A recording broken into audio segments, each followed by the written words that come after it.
Hey guys, welcome to the show, Fox 5 Live for Thursday, July 13th. How you guys doing? We're Good happy Thursday. to have Cam back. Intern Cam is back. Finally back. So glad. Sidekick Cam needed him this week. I'm sure you guys missed him too. Thanks so much for joining on to our stream today, guys. We have a lot of stuff going on in breaking news, and we're going to kind of follow it and see what happens today, what kind of sources we get in, including, if you guys have been following the Bucks County, Pennsylvania missing men case. Pretty scary stuff that happened in Pennsylvania last night. There was a press conference late in the night about how human remains have been found, at least on one of the men, one of the boys that was missing in Pennsylvania. So they're still working that case and trying to find out what is up with that. But they found the remains in a 12-foot grave in Pennsylvania. Just really, really crazy, almost like straight out of a movie. So we're going to update you on with that press conference and more as that is revealed and comes out today, throughout the day. We also have some live stuff going on right now today, but also let's talk yesterday. Some stuff happened last night. The ESPYs were last night. The ESPYs were last night, hosted by Peyton Manning. Anyone who hasn't checked it out, his 10-minute opening monologue, very, very funny. Mm-hmm. If you've been on Twitter at all, I'm sure you've seen Kevin Durant memes. He took a nice shot at Kevin Durant going to play for the Warriors, and Kevin Durant was not having any of it. Stone-faced silence in response to that, but also very funny kind of shots about himself. And let's see, the Falcons got a good one. John Cena. I mean, it's 10 minutes long, but check it out for sure if you have not yet had the opportunity to. Yeah, definitely, guys. All right, we're gonna give you a shot of the Capitol Dome and be right back with you.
All right, guys, we're back in the studio. Thanks so much for bearing with us. We're back here on Fox 5 Live. We're actually going to go right now to a live event coming out of Hollywood, guys. The Emmys, 69th annual Emmy Awards are being, the nominations are being announced, and I'm going to get that up for you in just a second here.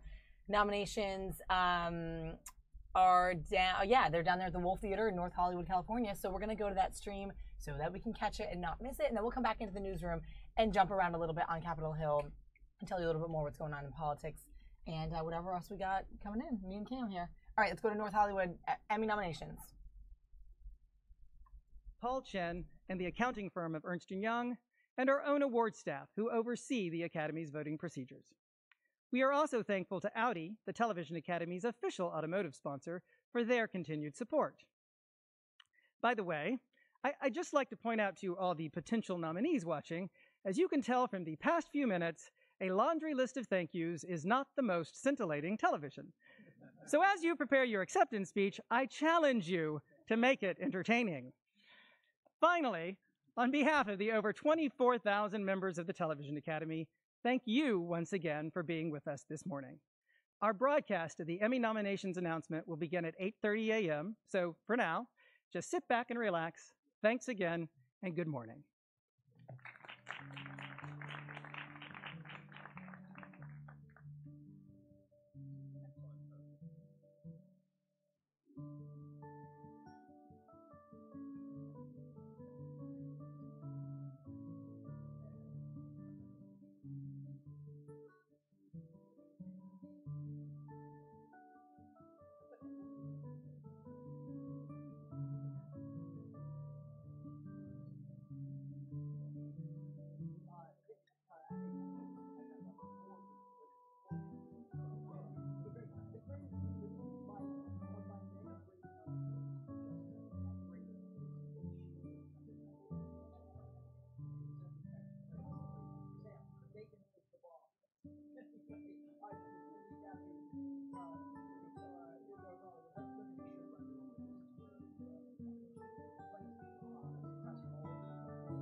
All right, guys, while we wait on this announcement, we're going to pop back in here. You're watching Fox 5 Live here in Washington, D.C., Fox 5 Local News. I'm Molly Nevola here with Cam. And we were talking about, all right, sorry that we got cut off before. If you're on with us, thanks for coming. Welcome to the show. We're talking about, hey, Zach, what's up? Good to see you. We're talking about the ESPYs last night, which were hilarious. Peyton Manning had an amazing opening. You just watched it. He was really good. He was really good. Yeah, I want to see it. Kind of surprisingly so.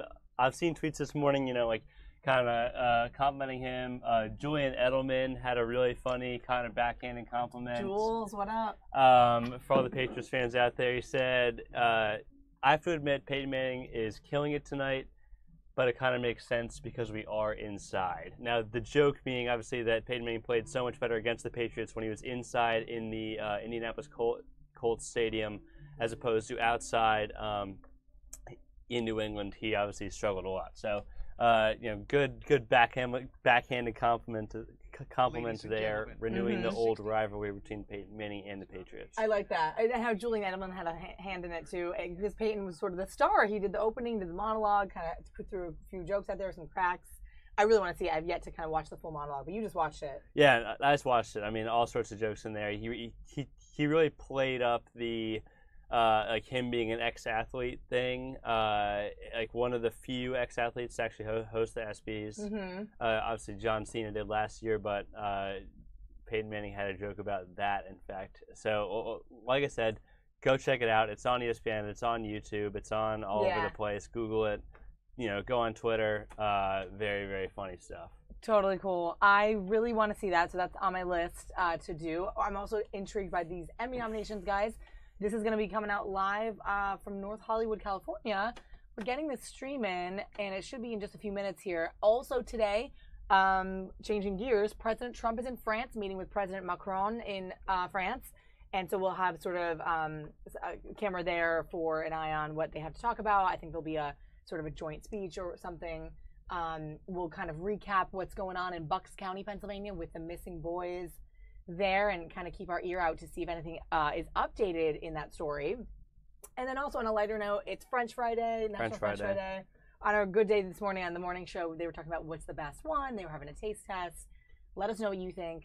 Five Guys, McDonald's, Arby's. I like Five Guys. They have some good fries. They have some good fries. Are those the wedges? Or they? Is that No, that's Chick-fil-A. That's Chick-fil-A. Yeah. Well, and Chick-fil-A I think also has the waffle fries. That's what I meant. I think. But and yeah, I'm kind of embarrassed to say it, but I also love McDonald's fries, and I know it's McDonald's, and I know it's whatever, but I love McDonald's fries. It is classic, and when I hear people say that, I think I know why, because it's a classic old flavor. They're born and bred on it. You know, we had it as kids.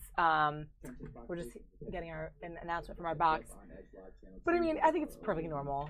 Yeah, McDonald's, and so what I do is a medium fry and a McFlurry, and I just take the fries and I dip them in the McFlurry one by one. Easy. That's the salty sweet addiction that people have, and I totally understand that. So I get where you're coming from with that. All right, we just got an announcement on something else, so we're gonna keep our eye on what's going on. Yeah, so we've got it all for you on this show. We got sports, politics, entertainment, food with the French fries, breaking news with the stuff up in Pennsylvania. So stay tuned. We've got it all. Yeah, exactly. We do. And I'm hearing next, Speaker Paul Ryan is going to have his weekly briefing. If this isn't kind of on time and we don't see anything starting up, we'll jump over here to Capitol Hill and get you integrated right there to see what's going on. Not always the most interesting stuff, but sometimes something crazy happens and it's relevant, and some days are different than others. So anyway, we're here to give you the live and breaking news for today. This might be starting up. Let's give it a chance to see. It did say 8:30 West Coast time, so 11:30 right now. Should be getting ready to go right now. Okay, and if we have anything else breaking that is a little bit more pressing, we'll jump in with that for you guys. For now, enjoy the nominations, guys. Nominations for this year's Emmy Awards. We're coming to you live from the Wolf Theater in the Saban Media Center. I am absolutely honored to be here. This is my first year as chairman and CEO of the Television Academy, and so far, this year has been rewarding and eye-opening, to say the least. And I found that I love this job most when I get a chance to recognize the outstanding creativity and excellence defining television today. We at the Academy believe there has never been a more impressive time for television. Just think about how far we've come from vacuum tube cameras and black and white television. The shows and programs we celebrate today now can be enjoyed in the highest definition on the smallest smartphones and the largest flat screens. On our subway commute and in the comforts of the living room, great TV is here at the press of a button. But the Television Academy's enthusiasm isn't simply derived from amazing technology. Our excitement about television for present and the future lies in the incredible content that we honor today. Innovative both in concept and in practice, our nominees have raised the bar yet again, and they have done so on a global scale, from the homes in our heartland to the distant shores far from the Hollywood Hills. Television continues to entertain, inform, and inspire. It is truly the people's medium across our country and the world. So back to the favorite part of this morning. It is time to acknowledge our industry's best, both on the screen and behind the scenes. It has been a record-breaking year with some new categories and across-the-board increases in entries. To help me announce the Emmy nominations this morning are two extremely talented actors, Shamar Moore and Anna Humpsley. After 11 seasons, bringing up the offenders to justice as Derek Moore on Criminal Minds, Shamar returns to CBS this fall as a producer and an actor on SWAT. And Anna has been nominated for the last 4 years in a row for her role as a perceptive, hilarious, and often foul-mouthed Amy Bruckheimer on the Emmy-winning HBO series Veep. Please welcome Shamar and Anna.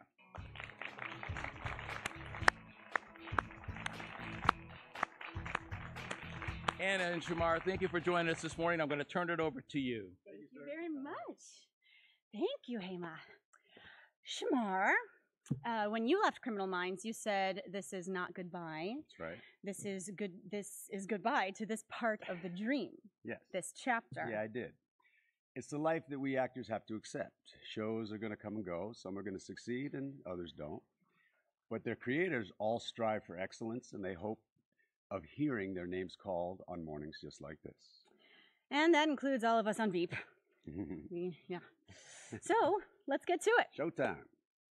Our first category is lead actress in a drama series, and the nominees are Viola Davis, How to Get Away with Murder; Claire Foy, The Crown; Elizabeth Moss, The Handmaid's Tale; Kerry Russell, The Americans; Evan Rachel Wood, Westworld; and Robin Wright, House of Cards. The nominees for lead actor in a drama series are Sterling K. Brown, This Is Us; Anthony Hopkins, Westworld; Bob Odenkirk, Better Call Saul; Matthew Rhys, The Americans; Liev Schreiber, Ray Donovan; Kevin Spacey, House of Cards; and Milo Ventimiglia, This Is Us.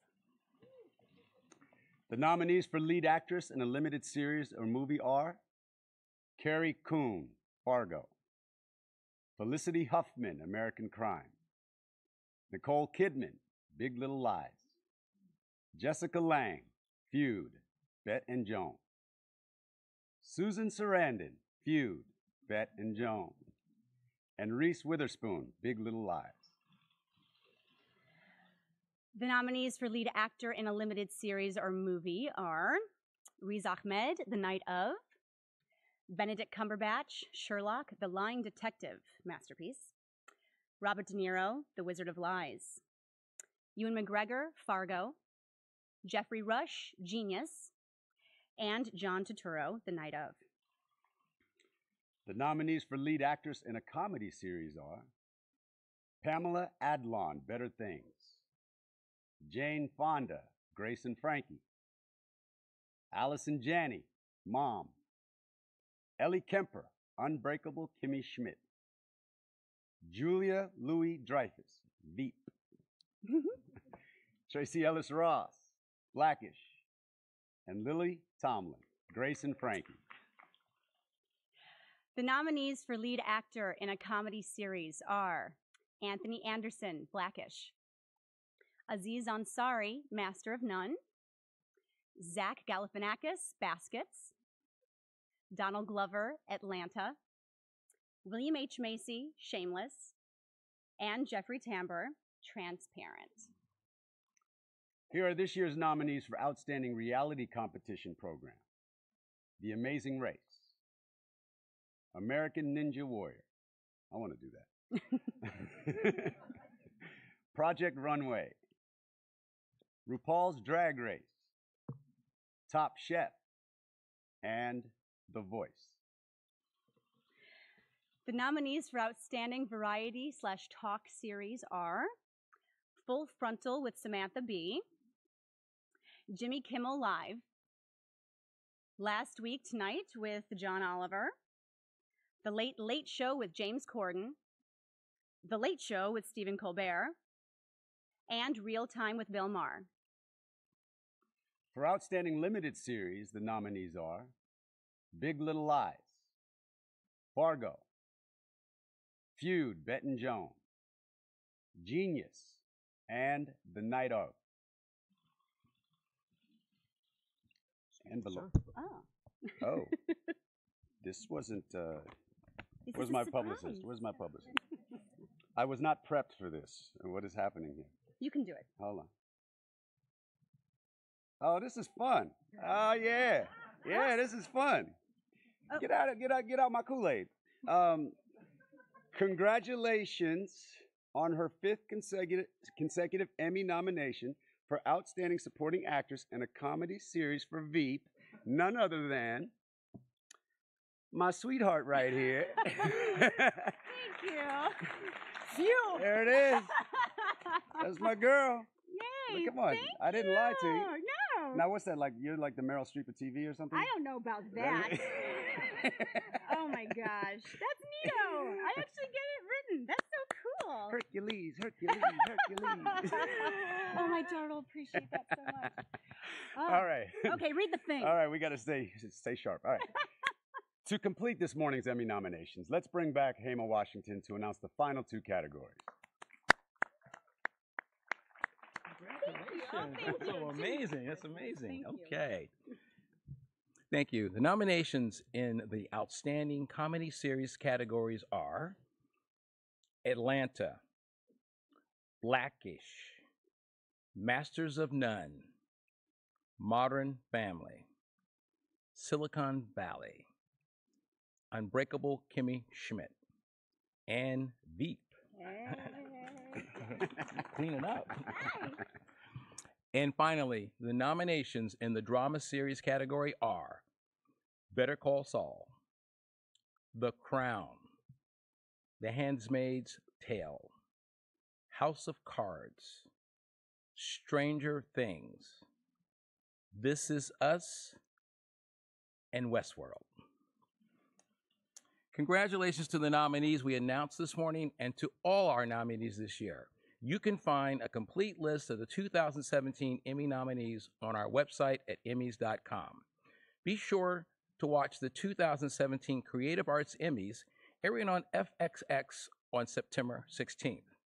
And tune in to CBS on September 17th for the live telecast of the 69th Emmy Awards, hosted by the always entertaining Stephen Colbert, to find out who will take home the gold. Have a wonderful day, everybody, and thank you. Bye.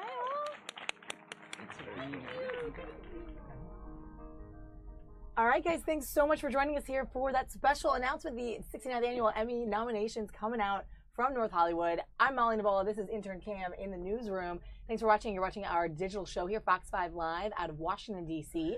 So cool when we have some entertainment news. That is my jam. I love it. So, guys, let me know what you think. If you have any favorite shows or stuff that you like that you're watching for. I was super excited to see Stranger Things up there, of course. Big Little Lies. Lots of noms for them. Master of None probably was the highlight for me. And House of Cards obviously is just a fan favorite for all over the place. Love that one as well. Fan favorite for many years now, even yeah, for all yeah. their seasons. Yep. They've been killing it from 1, 2 into the later seasons. The show changed a little bit, but they stayed up there with those nominations. So it's always fun to get this like midday update. So we're so glad you guys are on our show with us today. What else stuck out? Silicon Valley we were talking about. Silicon Valley. I've actually never seen Silicon Valley, but that's one of those shows that like all my friends talk about a lot, and I really kind of feel left out for not having seen it. So at some point, I definitely have to get on watching that. Yeah. Let's see. There's also How to Get Away with Murder. There's a nomination for Best Lead Actress. That's another one that I've seen. She's really good. And now I'm trying to remember exactly what her name is, but Yeah, guys, let me know where you're watching from if you're on our stream. Join us in the live chat. I'm curious to see where people are. And we bring you live news and breaking events every day at 11 a.m. into the afternoon. So if you want to just check in with us here and there, click subscribe on our channel, and you can see when we pop up in your email. And we'll be in the digital newsroom bringing you live sources from all over. So excited that we got some entertainment today. And also, who do you think's going to win? We just got the nominations, so obviously now it's time to start picking winners. Who do you have for the best, best comedy, best best action, best late night show? Awesome, Graham. Hey, from DC. It's a local one. Not sure everybody else is, but it's cool that everyone kind of join in on this. Maybe we have some people abroad too, but got a local one. Graham McDonald. Hey. Thanks for watching. Yeah, exactly. Who do you guys think are going to win? If you kind of came give me on... your picks. Give me your picks. Give me your predictions. If you guys came on the live stream to check this out, because you probably saw it on our thing, you guys are probably big TV people, and you probably care. So let us know. Really happy to have gotten that. Just a quick little blip this morning. And it was early California time. They always do it in the morning. Yeah, they do it in the morning. I mean, so obviously 11:30 here is pretty fun. They just put all the nominees up on their website, sbs.com, which I'm sure you heard them say at the end. I'm just looking at the lead actors right now. Benedict Cumberbatch as Sherlock Holmes on Sherlock the Line Detective. Yes. I've seen him in some other stuff. He's He good. was in Star Trek actually. I'm kind of a nerd Star Trek fan, so We I know like you that. guys are too. Yeah. And then also what's the movie called about cracking the Nazi code in Germany? I saw movie. it too. It's I need to look it up now, but he was good in it. It was a true story. Who knows? If you guys get it first, let us know. It was Imitation Game. Imitation Game. He was in that. He was great in that was movie. really good. He was so good in that movie. That movie did better than I thought, and I think it got nominated for something, but then it sort of dropped off. Yeah, I don't think it ended up winning anything. But that was one of those rare movies that my parents saw, and then my parents told me to see. And usually I'm like, okay, Mom, like sure, I'll see that one. But that one was actually good. That was one of those few that was actually good. And it's historical and really interesting how they based off a true story. We got our IT guy in-house, Terrence. Terrence, say what up. We were watching the Emmy nominations from Hollywood. Also, Robert De Niro as Bernie Madoff in the Wizard of Lies. I mean, he's obviously in so many things. One kind of comedy I saw him in recently was Dirty Grandpa. Oh, right, you were saying that was so funny. So funny. I've seen it twice. Really? I actually just showed it to a friend of mine. Funny. We're like laughing through the whole thing. Oh, So my funny. goodness. So funny. It has Zac Efron in it too. So. Oh, that's a good one. Just so you guys know, you can find us here on the YouTube channel Fox 5 DC or Fox 5 Live every day. You can also find us on the website. So our code gets thrown into the website every day. So if you're just browsing around fox5dc.com, check us out. We're on the bottom of the page, and you can stream us right from there live. So that's what we got for you guys. Fox 5 Live in-house. Terrence in the house. IT is going to fix my computers and stuff. So you are now behind the scenes. Oh, Aaron, you have not watched a movie in many years, but you read news. Cool. You're from Kentucky. Awesome. Good to have you on the show. Thanks for joining in with us. Yeah, I mean, it's funny. There's definitely that debate. Like Cam was saying, he's more of a movie guy than TV. I'm definitely more of a movie guy. I just can't commit to watching a whole season at a time. Like for me to get a whole story, right? You get like 10 to 12 episodes, and at best it's 30-minute episodes. But for a lot of these kind of serious, thriller action shows, at this point it's an hour-long episode. So at that point you're looking 10 to 12 hours of content, which if you're really into it, is 10 to 12 hours of awesome content. I just can't. I find it hard to really commit to something like that. You're looking to 10 to 12 hours per season. 6 or 7 seasons. All of a sudden, that's 70 hours, and that's just a lot of time for me. No, so it's so true. I prefer to sit down 3 hours of a movie. 2-3 hours, sit down, knock it out. Yeah. And I see the argument. It is so true. And I will say I'm regrettably maybe the only person maybe on this chat that has not been caught up with Game of Thrones. Like everybody else is. I have a weird. I'm sad about it because, again, that's a testament to exactly what Cam was just saying. I want to do it. I want to commit to good television. I love certain things that are on my list. It's just finding really those hours to bang it out. So for me in Game of Thrones, I mean, obviously, everybody who's anybody has seen Game of Thrones, and they're through what 7 seasons now, 6 seasons, and it's starting up on Sunday. So they're through 7. I got into it late when they were like probably halfway through season 6, and I just crushed episodes. Like this is a lot. Middle of school. Yeah. And like no homework got done for 2 weeks. I watched 4.5 seasons. Dude. So I was like halfway through. I was crushing 4.5 seasons. That's a lot of commitment to put into it. Yep. Stopped cold at 4.5 seasons. So I didn't finish season 5, and obviously have not cut up season 6 or 7. And there's just no way I go back to it. But it's like I got so far. And then just I couldn't do it anymore. I know people that are catching up on last seasons just to get ready for this coming Sunday. I will also put a little plug in for, I think Sopranos is my favorite show of all time, and that's one I took a summer. I mean, that's dating me a little bit, but I literally took a summer during college to just go through them all because it was like a hot summer. I was home for an internship or something.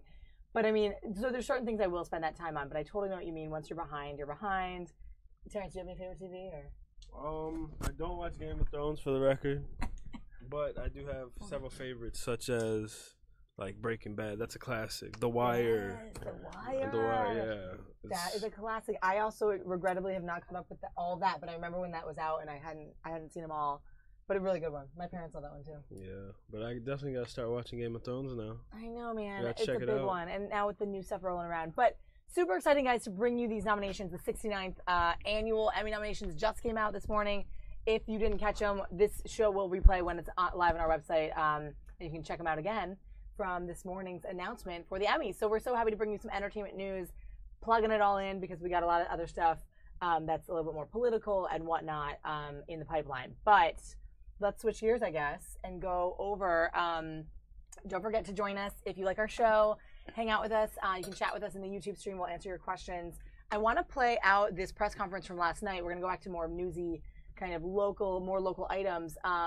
Authorities found human remains yesterday on a property in a grave that was dug 12 feet underground. They used cadaver dogs to find it. They sniffed them out, and they found what they identified as one of the bodies of one of the boys who went missing in Bucks County, Pennsylvania. So a very tragic sort of end, and they're still sort of investigating the case in Pennsylvania, but some more leads have been found as of last night. Now we're watching this story for more updates, but really the big relevant item is that there's a local connection to this. One of the boys, who I believe still has not been identified, but is one of the ones missing, actually attended and was presently attending Loyola University in Baltimore. So more local to DC, these connections are coming out. And so we've been kind of reading about that and what the university has done and said about this. And again, nothing is confirmed with all of their bodies, but this announcement did happen last night. Let's check this out. Presser from Bucks County that was last night in Pennsylvania, if you missed it. I'm Matt Weintraub, Bucks County District Attorney. I'm here to make an announcement about a significant development in the investigation that you've all been following so patiently, so diligently.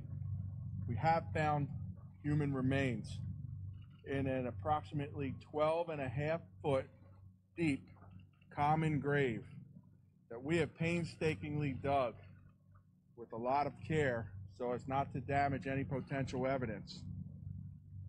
And I'm very, very sad to say that we can now identify Dean Finocchiaro, 19 years old, of Middletown, as one of the people that was found buried in that grave. He's been missing since Friday. We notified his family that we have recovered his body. There are additional human remains inside that grave. So this painstaking process will go on. We're not done yet. This is a homicide, make no mistake about it. We just don't know how many homicides. We are yet to know the answer to that question. And I want to let you know that we reiterated over and over again, and it goes to say one more time to the families that we're strong, that we're going to remain strong, and we're going to see this investigation to the end, and we're going to bring each and every one of these lost boys home to their families one way or another. And we will not rest until we do that. I will take a few questions, and then I'll see you tomorrow at 11. Were these guys shot? I can't comment on the type of homicide that it is at this point, but I am comfortable classifying it as homicide. Dan? Do you have enough to file homicide charges now, at least for the one victim? That is something that we're going to look at very, very closely. I feel that we bought ourselves a little bit of time in charging Mr. DiNardo with the stolen car case today and getting that $5 million bail. It is my hope that he does not post that, but that's his prerogative, of course, if he can post it. But we're going to start looking seriously at the homicide charges, and in fact, we already have pursued that option. Do you suspect there's additional victims aside from the 4 reported boys? Yes. I'm sorry. No, I misunderstood you. Not at this time. What kind of condition were the remains in? I don't want to comment on that, but you can draw some logical conclusions. They were found inside a 12.5-foot deep hole that we had to excavate. That's a pretty big hole. Do you think that there's something one person did? Do you think there might be other people involved? I really can't say. We're still examining the evidence. The investigation, as you all know, has taken 2 tracks. It's been about recovery on one side and about ascertaining what actually occurred on the other side. And we're still avidly pursuing both of those avenues at this time. You found evidence in 2 places. Can you now tell us a little bit more about that evidence? No, because that part of the investigation is very much alive. As I said before, all the leads that we've been pursuing are hot. They remain so, and this is verified proof of that. I'll take one more question. What led you to that grave? Was it dug up, or did the dog lead you there? We had cadaver dogs, and I don't understand the science behind it, but those dogs could smell these poor boys 12 and a half feet below the ground. All right, thank you all very much. I'll see you at 11 o'clock. Have a good night.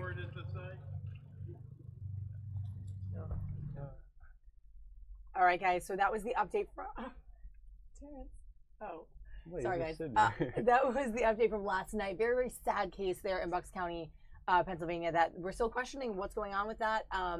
We're going to be following the story and have the updates on our website as well. So you can always check our web stories for updates as well on our website. But this morning, there were some aerials of their continued search. Cam, I don't know if you caught that. They were still over those tents and those grounds, doing some digs and really just finding more evidence, I think, for remains and bodies of these guys. Yeah, I mean, it seems to me like it's now just a search for bodies, not any kind of hope that they're still alive, I mean, which is obviously tragic and unfortunate. It'll be interesting to see as more info comes out, as why, as to the kind of the background, as they do more digging into who the victims are necessarily and their background and what they're involved in, what else comes out. Yeah, and just from his words there in the press conference last night, I believe I'm sort of surmising that all of those bodies were actually there, but they haven't been able to identify 3 of them. So we'll see if that comes out too, that they were actually all in that grave. But remember, 4 boys, ages 18 to 22, went missing. Last night they found some human remains that they did identify as one of the boys. Another one of the boys, the men, is a Loyola University student here in Baltimore, this area. So we've been kind of reading about that, and it's sort of more of a local connection. And now they're searching this 90-acre farm and the property where they found this grave, and they found these bodies. So very, very crazy, wild, almost like out of a movie, scary case in Pennsylvania that we've been kind of keeping our eye on. So that was last night, guys. But this morning, just moments ago, there were some protesters on Capitol Hill at Mitch McConnell's office, inside the Senate building, so inside those Senate office buildings, outside his office, going down the hallway, making a statement. It's pretty visual stuff. We've seen this a couple times now with those protesters. They have to lay down in the hallway right outside his office, and then have to get, in many cases, carried out by the DC police, by the guards there in the Senate office building, carried. And obviously some walk out, but we've seen pictures and videos of 4 or 5. Guards carrying out one person. So obviously just making kind of statements, protests, but also this healthcare thing is still a big hot topic. It's a big issue. It's a big talker. It's ongoing until something really gets done. And so we'll be kind of watching and waiting for that. And so we'll bring you to some of those live remarks and whatnot as healthcare slowly gets passed, possibly. So later today, President Trump is in France. We're going to bring you that live at about 12:20, so coming up soon to check out President Trump in France. And Aaron, I'm seeing your question about the missing men. There were 4 missing boys, men age 18 to 22. One of them was identified last night.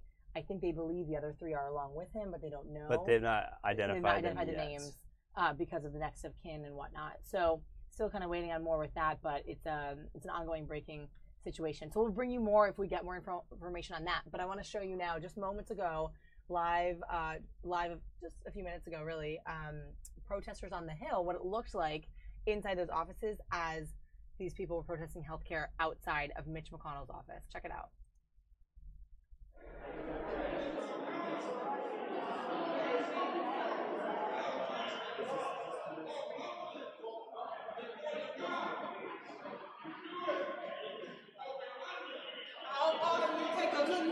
Because they're arresting us and we're on the side of justice. They know that they are wrong because there's too many people who are suffering and dying because of no health care.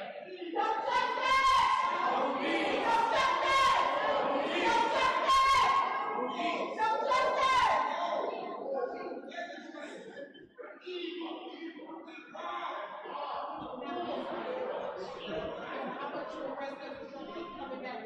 Hi, Colin. Hey. Hey, how are you? How are you? Stephanie, you don't remember. I'll do one as well. Thank you. Thank you for reminding me I think it's closed, but to do my job.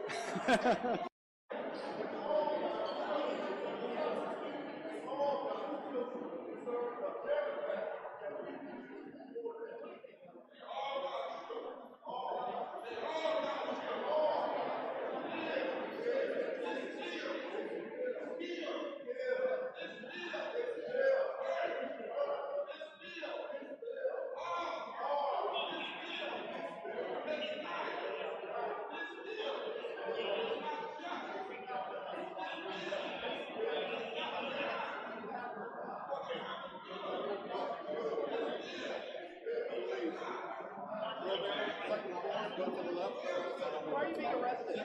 Because we need to fight for health care for all. We are starting a fight to get.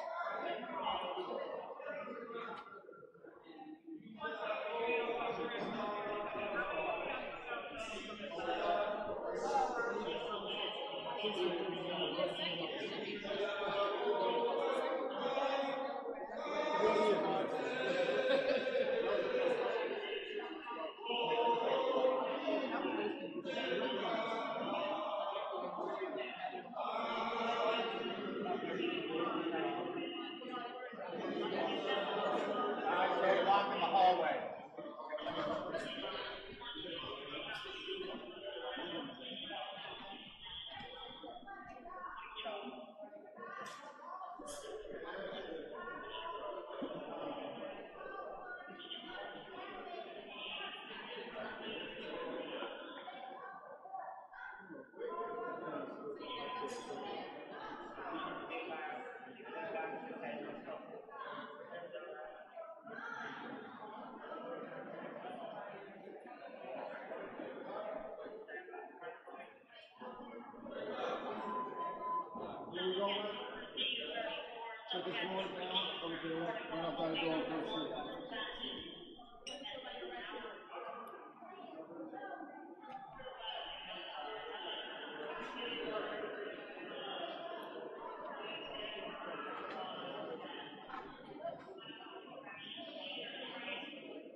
So guys, yeah, we're taking an eye on this video from earlier this morning where there were protests in the offices here, right in the hallways, people making a stand, making a scene, really kind of creating this visual protest of healthcare. And Aaron, I'm seeing your comments here.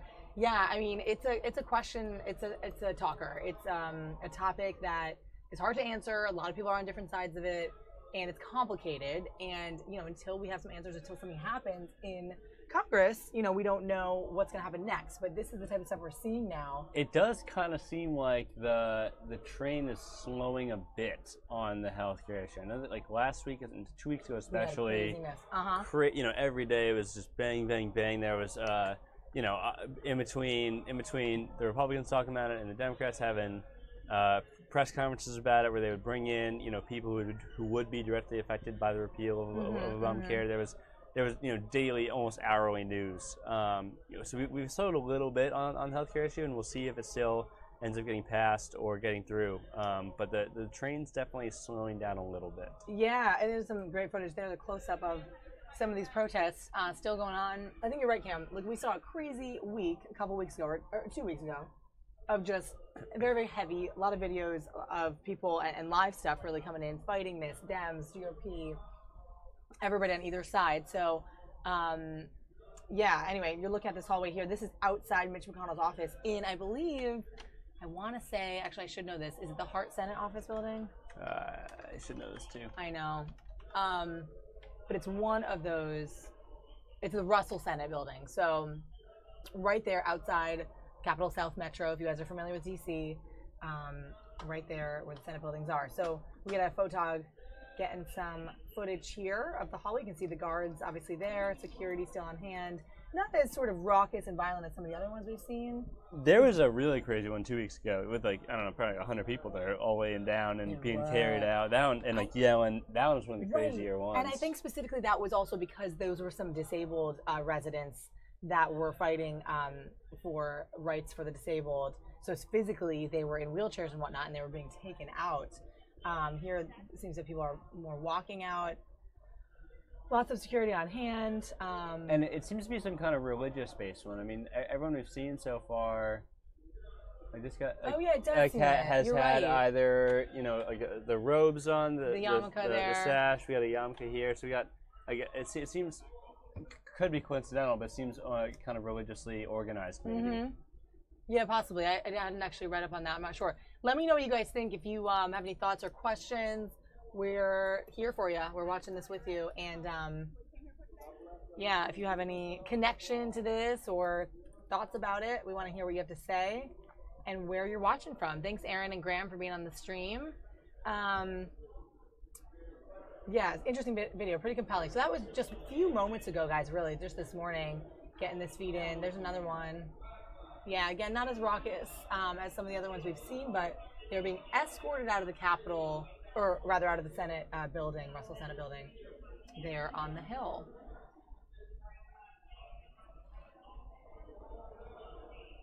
Definitely making a stand here, making their protests known.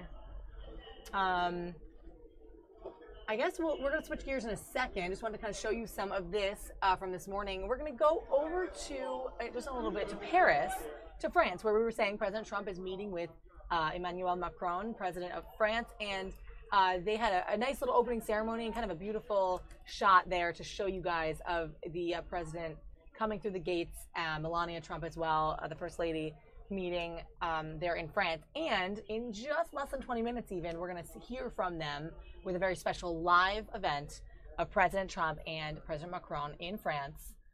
So we'll bring that to you guys live. But to prep to do that, to give you a little background on what it looks like this morning, I'm going to go back to the welcoming ceremony. France welcomed the President and the First Lady earlier this morning, and he's the guest of honor in this Bastille Day National Military Parade. Bastille Day is the 14th, so it's tomorrow. Some of you guys might know that. Maybe you celebrate it or are somehow connected to it. But he's there and will be there for that special day in France. So let's go over to that video, and I'll show you this welcoming ceremony before we jump over to Paris live to see our President Trump and President of France together.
Monsieur le Président.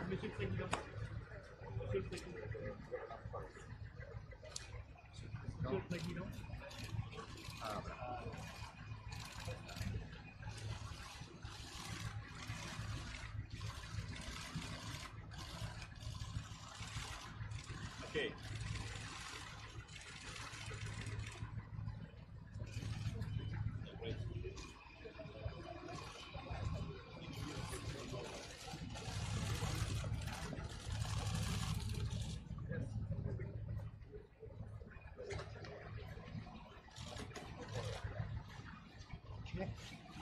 C'est bon? On vous suit? Go, go.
Monsieur le Président, les honneurs militaires vous ont été rendus par un détachement composé de la musique de la garde républicaine. Hi guys, I hope you're enjoying this welcoming ceremony. The President of France welcoming President Trump here earlier this morning. It was just a few hours ago, really, that this all happened. Now, we're also getting in right now some live pictures of the continued search in Bucks County, Pennsylvania for the missing men there. We were talking about that this morning. The connection that they have to Baltimore. One of the boys was a student at Loyola, Baltimore. And this search is still ongoing. So I'm going to split screen it for you guys to take a look at that. And then we'll take you back over to Paris live for the live event with the two presidents.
Fier de vous, c'est counter-terrorism intelligence director.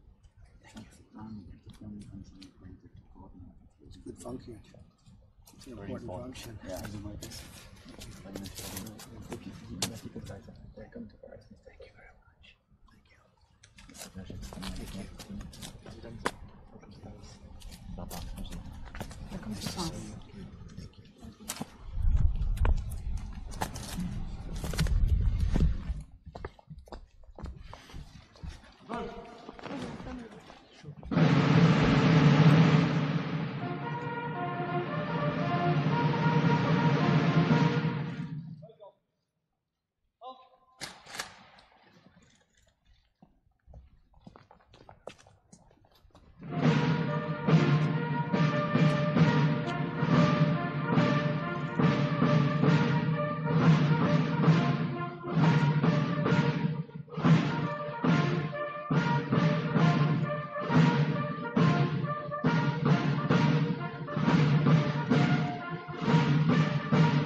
guys.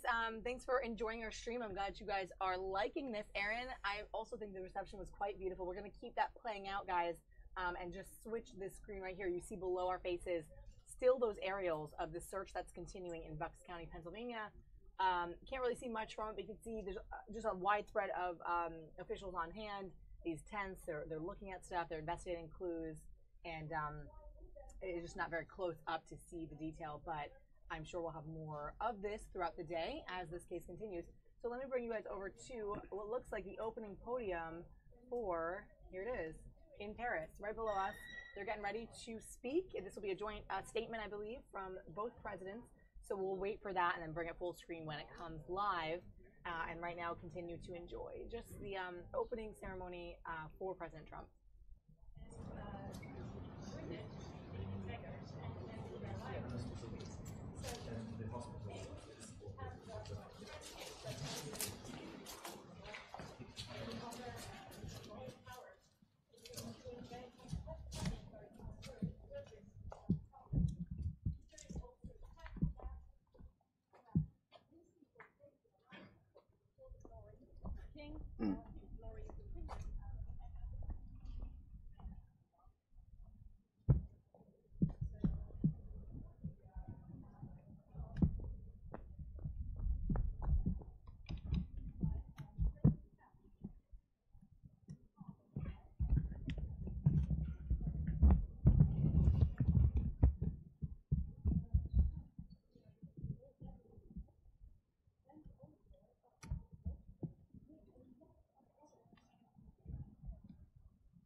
So guys, we are still waiting for the two presidents to come out on stage here for this joint statement. Remember, this is the first time that they're meeting since after the G20, which was in Hamburg, Germany last week, really. So that was quite recently. But this is the day before Bastille Day, so ahead of Bastille Day this Thursday, the 13th. They're there in Paris, France at the Élysée Palace, I believe. And you're watching in the bottom right of your screen the welcoming ceremony and kind of some of the footage there when President Trump was greeted by the French President Macron. He's the guest of honor to the French president this week. And they're likely to talk about some of the hot topics like counterterrorism, combating ISIS, the crisis in Syria, and whatnot. So we'll see how this goes. We've seen a lot of joint statements with President Trump and other leaders. And this is just another one of those, but with obviously a large, influential country and something we haven't seen before from the two leaders together. So looking forward to this, and that'll be coming up next. Yeah, I mean, and terrorism is obviously one of the super topical talking points at this point, especially between world leaders, and France has had more than its fair share of terrorist activities and attacks. Europe in general, and then obviously Trump talks about terrorism all the time here in the U.S. So it'll be interesting to see what they say about that, and what kind of strides get made. Right, exactly. Really good points. Aaron, yeah, I totally agree with you. Melania's beautiful red outfit, very nice. She's always very polished and well dressed, so it's cool to see that as well as they go off and visit these leaders of these other countries and sort of exude the American spirit to them. So that's exciting. I'm still showing you this footage from the ceremony, guys, and when we get that in for the joint statement, we'll bring that to you guys live.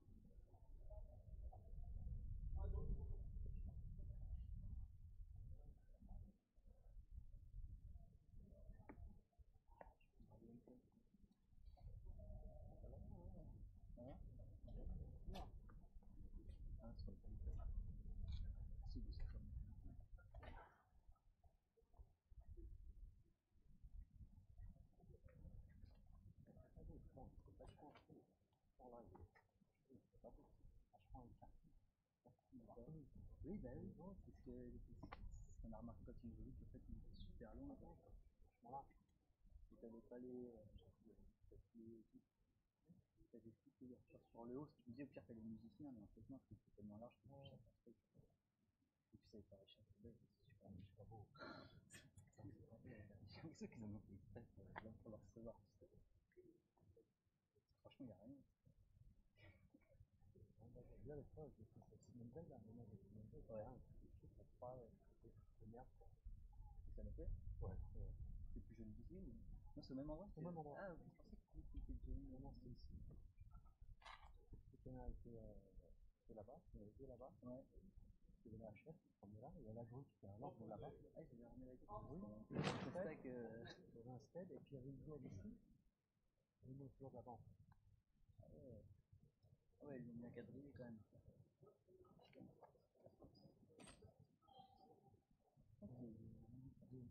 C'est des militaires.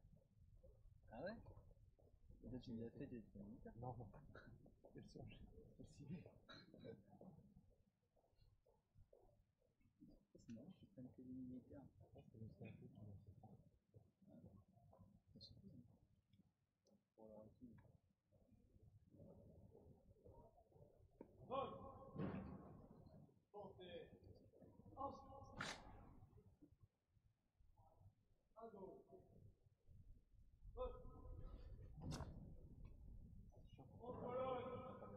Ah, c'est relou. J'étais à l'antenne, je savais pas. Et... Parce qu'à mort. Ah, ça va besoin qu'elle retourne. Ouais, au pire, voilà, c'est ça. Que dalle.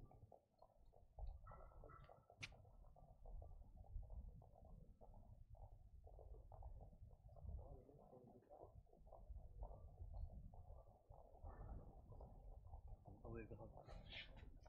Par contre, la réalité, ils n'ont pas changé. Quand ils arrivent, c'est vraiment la classe. La bagnole et tout. C'est pas les petites Citroën que j'ai. Ah ouais, non, grave. Sans faire le truc. Là, c'est ça, c'est la question. C'est exactement ça.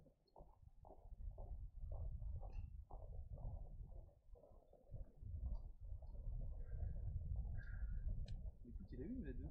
Parce que du coup, j'ai rien compris, les gars.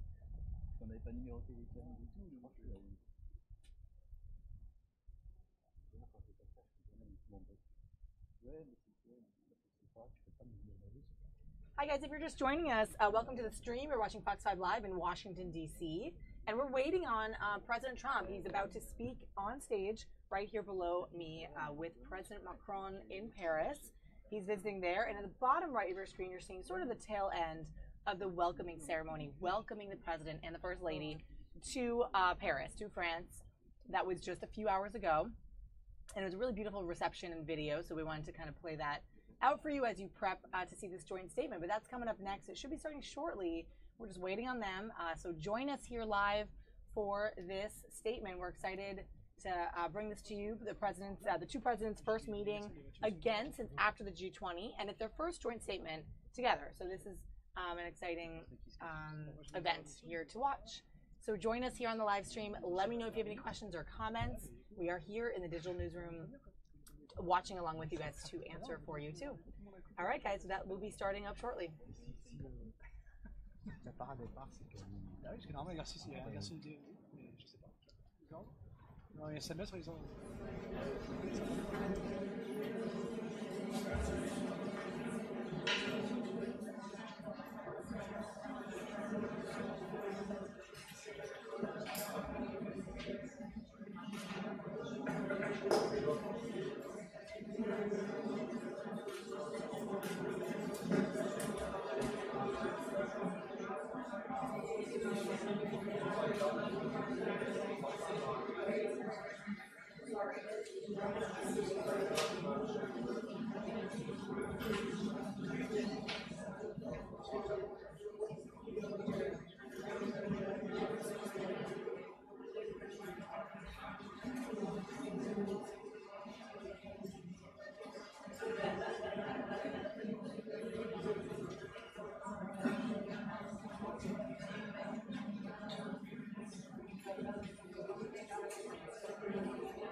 Thanks, guys, for all your comments. Thank you, Aaron, for chatting with us. We're here in the digital newsroom at Fox 5 Live at Fox 5 in Washington, D.C.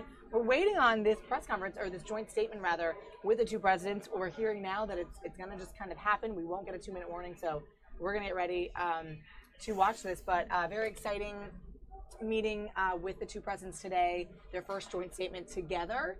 So be sure to stay here on this stream to catch that. That is coming up very shortly next. As you can see, they're readying the stage. Everything is getting prepped for this event. Now, in the bottom of your screen, you see a little bit of a live, or rather, playback video from earlier this morning of what it looked like when the French were welcoming President Trump and Melania Trump, First Lady Melania, to France. A very beautiful ceremony and a couple handshakes, and they were off. And that's what it looked like there. So just sort of setting the stage here for what you're going to see. This is in Paris at the Élysée Palace in Paris, France. And that is coming up next. So please do join us and stay on the stream with us. We are going to come back into the digital newsroom after this with some more breaking news and various video to show you guys on our show today. So stay with us.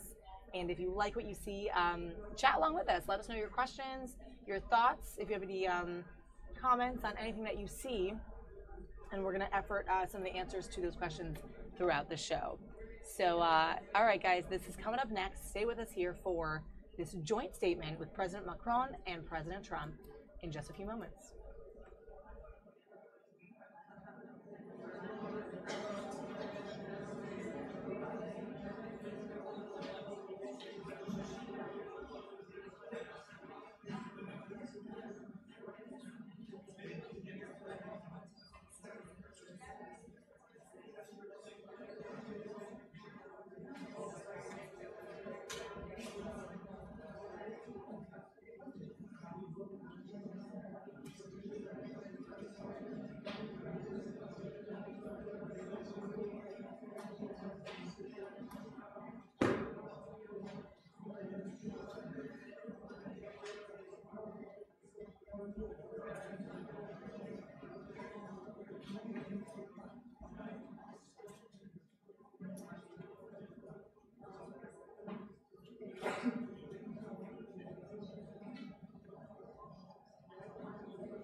All right, so it looks like they are setting the stage here, guys. This is coming up shortly. This should all happen in the next few moments here. Remember, this is the day before Bastille Day, so President Trump is there being welcomed, being honored in a celebratory manner here the day before the French celebrate Bastille Day. So we are waiting for some remarks on that, possibly some comments on, of course, terrorism and ISIS and that continued international global battle and other words perhaps on the conflict in Syria. So again, it looks like they just set up some of the speeches, and this should be all happening very soon. So thanks for joining us on the stream, guys. Stay with us. Next up, the two presidents make their first joint statement together from Paris.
Bien, mesdames et messieurs, bonjour. Je tenais avant tout à remercier le président Trump pour sa visite à Paris cet après-midi et demain matin, ainsi que sa délégation. J'étais ravi de pouvoir accueillir tout à l'heure le président Trump et son épouse, qui a accepté l'invitation que je lui ai faite il y a quelques semaines de venir à Paris pour participer au 14 juillet en France. Je pense que c'est à la fois symbolique et important que le président des États-Unis d'Amérique puisse en effet être présent demain lors de notre fête nationale et puisse assister à un défilé qui associera les troupes américaines, puisque ce défilé permettra de fêter non seulement notre fête nationale, mais également le centenaire de l'intervention des troupes américaines aux côtés de la France. Je crois que nous sommes l'un et l'autre conscients que quelle que soit nos fonctions, nous participons à des histoires qui nous dépassent. Nous vivons dans des pays dont les ancrages sont plus forts, plus profonds que ce que nous sommes. Et c'est ce dont vient témoigner ce centenaire. Et donc la présence du président Trump était, à mes yeux, non seulement naturelle, mais je pense que c'est une très bonne chose pour l'histoire de nos deux pays. Nous avons, en début d'après-midi, avec nos épouses d'abord, partager une partie de l'histoire de France et de l'histoire franco-américaine aux Invalides et au Musée des Invalides. Nous avons eu une séance de travail détaillée et dont je dois dire que je me réjouis très sincèrement. Nous avons pu évoquer plusieurs sujets d'intérêt communs qui ont permis de mettre en lumière des convergences de vues, d'objectifs et surtout un agenda de travail commun pour les prochains mois. Sur les sujets commerciaux, nous sommes convenus ensemble de tout faire pour qu'il y ait un commerce libre et équitable qui puisse se mettre en place. Et en la matière, c'est ce dont le G20 à Hambourg a exprimé en quelque sorte la sensibilité. Nous souhaitons pouvoir travailler ensemble pour prendre des mesures efficaces de lutte contre le dumping dans tous les secteurs où ces pratiques apparaissent, en échangeant les informations dont nous disposons et en permettant à l'Union européenne, aux États-Unis d'Amérique de prendre les mesures nécessaires pour protéger, dans le cadre du libre-échange, mais d'un juste libre-échange, l'ensemble des secteurs d'activité qui sont les nôtres, ainsi que nos travailleurs. Nous avons ensuite une longue discussion qui nous a permis de couvrir l'ensemble des sujets communs relatifs à la politique internationale et aux défis de la sécurité de nos populations. Je crois pouvoir dire qu'en matière de lutte contre le terrorisme, et cela depuis le premier jour, nos vues sont parfaitement alignées avec une détermination entière à prendre toutes les dispositions pour éradiquer les terroristes et limiter partout où nous le pouvons la propagande de ces derniers. Sur Internet, nous sommes convenus de renforcer notre action et notre coopération en matière de lutte contre la propagande, d'obligations portées à l'égard de tous les opérateurs pour limiter cette propagande sur Internet et également d'actions conjointes en termes de cybercriminalité. Ces sujets sont à mes yeux absolument fondamentaux. Je souhaite que la coopération entre nos deux pays soit renforcée et c'est avec beaucoup de satisfaction que j'ai entendu une sensibilité commune chez le président Trump et donc nos services vont travailler ensemble dans les prochaines semaines et les prochains mois pour avoir un plan d'action robuste sur ce sujet. Sur la situation irako-syrienne, nous sommes convenus là aussi de poursuivre le travail en commun, en particulier pour pouvoir mener ensemble des initiatives diplomatiques qui permettront de construire la feuille de route de l'après-guerre. Une réflexion est en cours sur notre place à la fin des conflits. Mais d'ores et déjà, le souhait que nous avons, c'est de pouvoir initier un groupe de contact pour intervenir de manière beaucoup plus efficace en soutien de ce qui est fait par les Nations Unies pour pouvoir construire la feuille de route politique de l'après-guerre, en particulier en Syrie, où il est indispensable que nous puissions construire des solutions politiques inclusives de l'après-conflit. Nous savons où sont les facteurs de déstabilisation et cette feuille de route d'après-conflit les prendra en compte et nous avons ainsi demandé à nos diplomates et nos équipes de pouvoir travailler en ce sens pour que dans les prochaines semaines, une initiative concrète puisse être prise et portée par le P5. and C'est la même supported by volonté P5. que nous partageons We also en Libye, share the same où, intentions pour ma regarding part, je l'ai partagé Libya. avec le président Trump. And like I told Je souhaite President Trump, pouvoir mener plusieurs I very much want initiatives to take a number of diplomatiques fortes, diplomatic compte initiatives, tenu de la strong ones, situation que given nous the connaissons, situation that we et know, qui imposent une plus grande and stabilité, un which plus grand contrôle requires de la more région. stability and better control over Qu'il the s'agisse de la region, Libye be ou du it Sahel, Libya or the je crois pouvoir Sahel. dire que nous I avons think I can une say vision that conjointe, we have the extrêmement same cohérente de la situation vision et une and very volonté coherent là aussi d'agir understanding de of the manière très situation claire in the region pour and the lutter same contre toutes les formes willingness de to act very déstabilisation clearly et le against terrorisme. any form of terrorism and Enfin, sur le climat, nous destabilization. connaissons nos Next, climate. désaccords. Well, Nous les here avons we exprimés et know partagés à plusieurs what our reprises. disagreements Et je are. pense que We've c'est important de pouvoir expressed them on continuer a à number voir of comment occasions, but I avancer think it sur is ce sujet. Je important that we respecte can continue la to décision talk du about it. I président very much Trump. respect the decision taken by Il President va Trump. ainsi mener He will les réflexions et le travail qui convient et qui correspondent à ses engagements de campagne.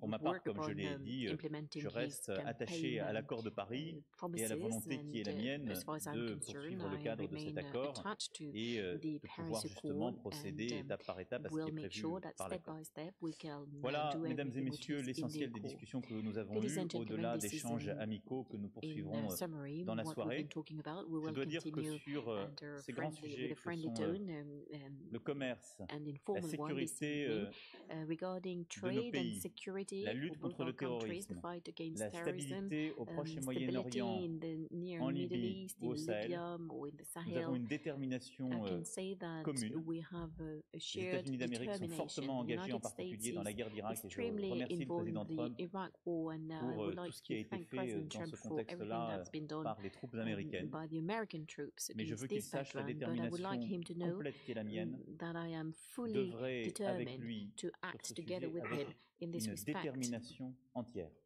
Fully Je souhaite determined. vraiment que nos deux pays I very much puissent sur want ces sujets both dans our les prochains countries mois in these accroître encore leur matters to coopération increase their parce que la cooperation in menace the coming à laquelle nous months, sommes because confrontés est une the menace threat mondiale we are avec facing des is a ennemis qui global cherchent one. par tous les moyens à The nous enemies, our déstabiliser enemies are trying to et qui destabilize us imposent partage by de any vue qui way, sont, and je crois, au cœur I du believe sens même de l'alliance that this is historique very much at the heart qui of the existe entre nos deux historic pays alliance between et our qui two justifie countries, pleinement and la which présence du fully président Trump justifies the presence aujourd'hui et of demain à President Paris. Trump today and tomorrow Merci in Paris. encore, Thank you. cher Donald. Thank you, dear Donald. Thank you.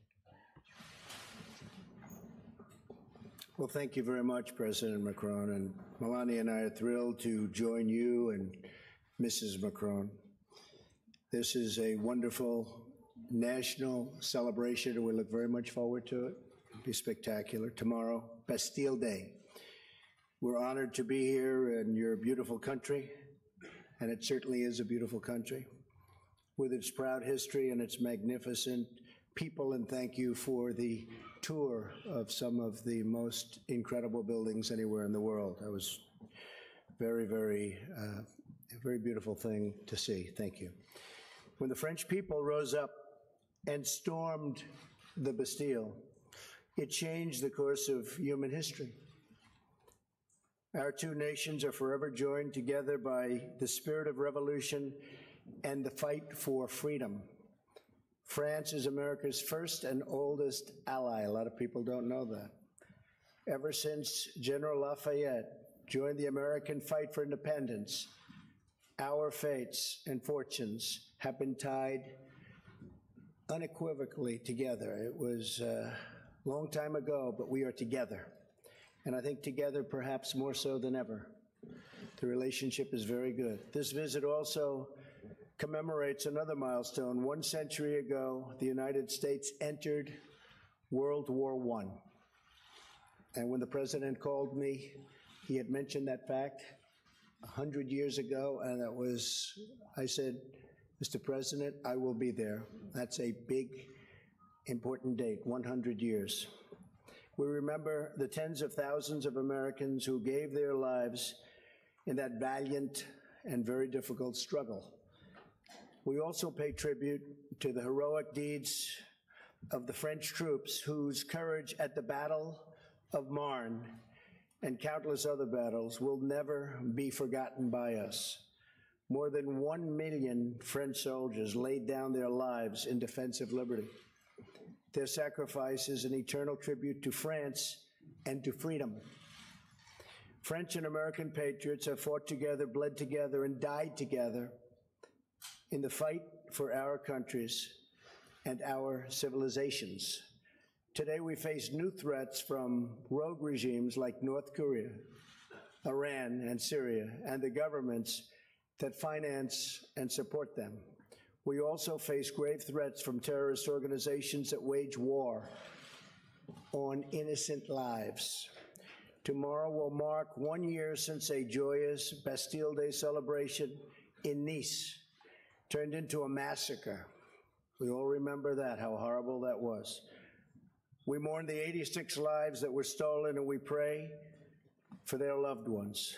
We also renew our resolve to stand united against these enemies of humanity and to strip them of their territory, their funding, their networks, and ideological support. Today, President Macron and myself discussed how we can strengthen our vital security partnerships. We just had a meeting with our generals and our representatives, and it went very well. France has excellent counterterrorism capabilities. The French troops are serving bravely in places like Mali to defeat these forces of murder and destruction. The United States and our allies strengthen our commitments to defeat terrorism. We're also making tremendous progress earlier this week with the strong support of the United States and the global coalition. Iraq forces liberated the city of Mosul from ISIS control. Now we must work with the government of Iraq and our partners and allies in the region to consolidate the gains and ensure that the victory stays a victory, unlike the last time. Last week, the G20 leaders also reaffirmed the right to sovereign nations to control their borders. We must be strong from within to defend ourselves from threats from the outside. The nations of the West also face domestic challenges of our own creation, including vast government bureaucracy that saps the strength from our economies and from our societies. For this reason, I applaud President Macron on his courageous call for that less bureaucracy. It's a good chant, less bureaucracy.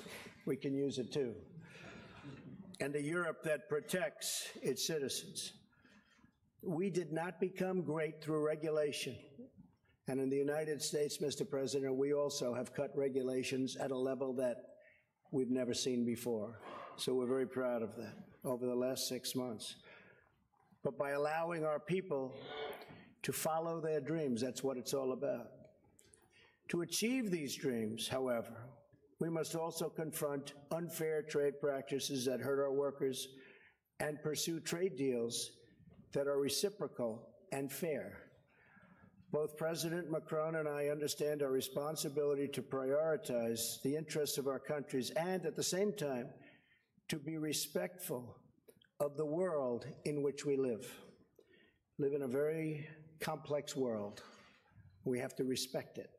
The United States remains committed to being a leader in environmental protection while we advance energy security and economic growth. The friendship between our two nations and ourselves, I might add, is unbreakable. Our occasional disagreements are nothing compared to the immortal bonds of culture, destiny, and liberty that unite us, so strongly unite us also. As long as we have pride in who we are, where we've come from, how we got here, and what we've achieved as free and democratic nations, then there is nothing we cannot accomplish together. France helped us secure our independence. A lot of people forget. In the American Revolution, thousands of French soldiers fought alongside American troops so that, as Lafayette said, liberty would have a country. Ever since then, courageous heroes from both nations have fought for the same noble values and the same righteous cause. Tomorrow, the French tricolor will once again wave proudly alongside the American stars and stripes. Our brave soldiers will march side by side, and we will all be inspired to protect and cherish the birthright of freedom that our ancestors won for us with their sweat and with their blood. President Macron, thank you for inviting Melania and myself to this historic celebration.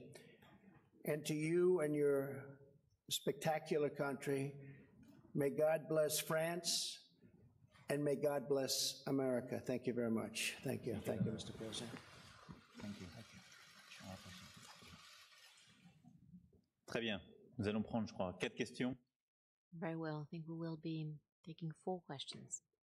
Et ni le président Trump ni moi-même n'avons un micro. Neither President Trump nor myself have a microphone. Alors. He's getting first question, President. Voilà. Allez-y. Messieurs les présidents, bonjour. Alison Tassin, LCI. D'abord, une question from LCI. It's yours. A question, first of all, President Macron, regarding what you said on the occasion of the press conference together with Chancellor Merkel. Do you still hope that President Trump, or did you still hope that President Trump could change his mind regarding the Paris Accord? And now, President Trump, is it possible for you to come back to the Paris Accord and change your mind? Next, regarding your relation, how would you describe it today? What about the dinner tonight? Is it going to be a dinner between friends? Nous l'avons l'un et l'autre évoqué. Well, regarding nous avons climate, des désaccords qui sont aussi liés aux engagements de campagne. Well, we have a number of disagreements which are in particular due to the commitments taken by President Trump vis-à-vis his during the presidential campaign. So did I. Nous avons partagé ce désaccord. I'm aware of how important that is, but we therefore talked about our disagreement. And we actually discussed the matter even before President Trump reached the decision. Next, should that have an impact on the discussions we are having on all other topics? No, absolutely not. This is the reason why we share the same views and some major common goals on many other topics or all other topics, which we've been discussing today, and we shall move forward together. Next, well, of course, the President Trump will tell you about it, but he's made a number of commitments, and we're going to be working together, and my willingness is to continue to work with the United States and President Trump on this very major topic. I understand that it's important to save jobs. That being said, we shall leave the United States of America work on what is its roadmap and continue to talk about it. So today there's nothing new and unprecedented, otherwise we would have told you about it. But I believe there is a joint willingness to continue to talk about this and try and find the best possible agreement. As far as I'm concerned, I remain extremely attached to the framework of the Paris Accord, which has been a major international breakthrough, and it is within that framework that I'm working on our priorities, including for the European Union. Lastly, as you know, I never very much want to comment who we are and what we're doing personally, but I can tell you that this evening at the Eiffel Tower it will be a dinner between friends, because we are the representatives of 2 countries which have been allies forever. And because we've been able to build a strong relation, which is dear to me because it matters a great deal for both our countries. It will therefore give me great pleasure to have dinner together with you tonight. I think that I can reiterate, we have a very good relationship, a good friendship, and we look forward to dinner tonight at the Eiffel Tower. That'll be something special. And yeah, I mean, something could happen with respect to the Paris Accord. We'll see what happens. But we will talk about that over the coming period of time. And if it happens, that'll be wonderful. And if it doesn't, that'll be okay too. But we'll see what happens. But we did discuss many things today, including the ceasefire in Syria, and we discussed the Ukraine, we discussed a lot of different topics. We briefly hit on the Paris Accord.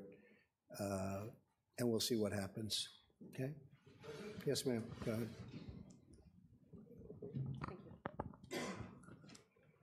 Merci, Monsieur President.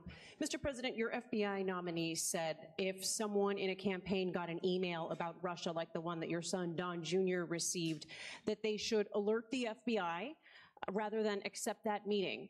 Is he wrong? Also, were you misled by your team in not knowing about this meeting? And Mr. President, thank you very much. You have heard President Trump say that it may have been Russia, it may have been others who interfered with the US election. Is President Trump taking a hard enough line on Russia as you see it? Merci. Well, I'll start off by saying, first of all, I believe that we will have a great FBI director. I think he's doing really well. And we're very proud of that choice. I think I've done a great service to the country by choosing him. He will make us all proud, and I think someday we'll see that, and hopefully someday soon. So we're very proud of him. As far as my son is concerned, my son is a wonderful young man. He took a meeting with a Russian lawyer, not a government lawyer, but a Russian lawyer. It was a short meeting. It was a meeting that went very, very quickly, very fast. Two other people in the room, I guess one of them left almost immediately, and the other one was not really focused on the meeting. I do think this, I think from a practical standpoint, most people would have taken that meeting. It's called opposition research or even research into your opponent. I've had many people, I have only been in politics for 2 years, but I've had many people call up, oh, gee, we have information on this factor or this person or, frankly, Hillary. That's very standard in politics. Politics is not the nicest business in the world, but it's very standard where they have information and you take the information. In the case of Don, he listened. I guess they talked about, as I see it, they talked about adoption and some things. Adoption wasn't even a part of the campaign. But nothing happened from the meeting. Zero happened from the meeting. And honestly, I think the press made a very big deal over something that really a lot of people would do. Now, the lawyer that went to the meeting, I see that she was in the halls of Congress also. Somebody said that her visa or her passport to come into the country was approved by Attorney General Lynch. Now, maybe that's wrong. I just heard that a little while ago, but it's a little surprised to hear that. So she was here because of Lynch. So, again, I have a son who's a great young man. He's a fine person. He took a meeting with a lawyer from Russia. It lasted for a very short period, and nothing came of the meeting. And I think it's a meeting that most people in politics probably would have taken. Mr. President?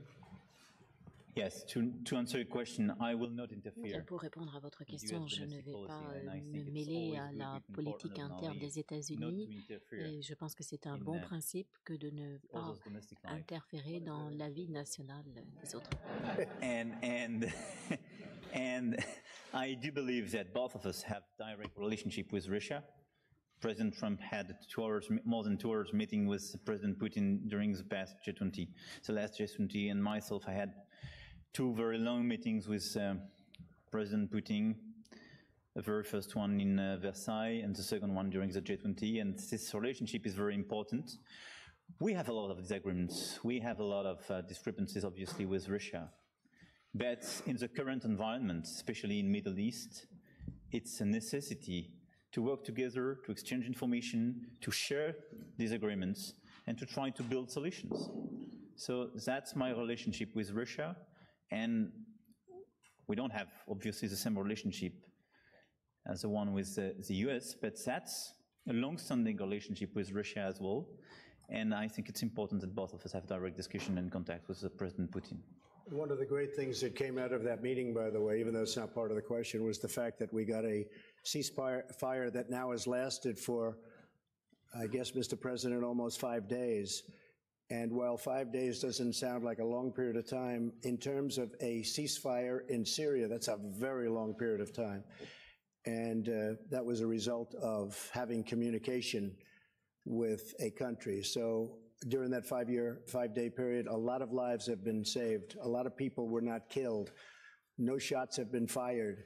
in a very, very dangerous part of the world, and this is one of the most dangerous parts of Syria itself. So by having some communication and dialogue, we were able to have a ceasefire, and it's going to go on for a while. And frankly, we're working on a second ceasefire in a very rough part of Syria. And if we get that, and a few more, all of a sudden you're going to have no bullets being fired in Syria, and that would be a wonderful thing. Mr. President, you have a question? Troisième question. Oui, bonsoir, Monsieur le Président. Mathieu Coach, BFM TV. D'abord une question pour Monsieur Macron. BFM TV, a question to President Macron. You went to Lausanne in order to support Paris' bid for the Olympic Games, and on this occasion you somehow criticized President Trump's policy without naming him. You said that France made a very clear choice to leave its border open and not to build walls to protect its people. Do you condemn the Muslim ban and the building of a wall between the United States and Mexico? Regarding Syria, as it was just mentioned by President Trump, is France not ready to talk directly with Bashar al-Assad in the negotiation that you mentioned? 2 months ago, you've mentioned a friend, Jim, who told you that Paris is no longer Paris. You were implying at the time that Paris was not safe anymore. You've also said that France and Germany are infected by terrorism, and quote, it's their fault because they let people enter their territory. Those are very strong words. Would you repeat them today? And do you still believe that France is not able to fight terrorism on its own territory? Thank you. You better let me answer that one first. That's a beauty. He's the one that asked the question. That wasn't even one of my picks. You know what? It's going to be just fine because you have a great president. You have somebody that's going to run this country right. And I would be willing to bet, because I think this is one of the great cities, one of the most beautiful cities in the world. And you have a great leader now. You have a great president. You have a tough president. He's not going to be easy on people that are breaking the laws and people that show this tremendous violence. So I really have a feeling that you're going to have a very, very peaceful and beautiful Paris. And I'm coming back. You better do a good job, please. Otherwise, you're going to make me look very bad. And you're always welcome. Thank you. Sur la première question, j'ai répondu à ce sujet. Regarding the first question, like I said, I believe that the discussions that we've had today is the proper answer to terrorism. And the right answer is strengthen cooperation between our services. Sans merci dans tous les théâtres d'opération où les terroristes s'organisent. Never-ending fight against terrorists, no matter where they are. This is what I was referring to. This is what we are working on actively together. So, in this respect, there is no difference. And no gap between the French and the American positions. When I have something to say, I say it clearly, and I do say who I'm aiming at.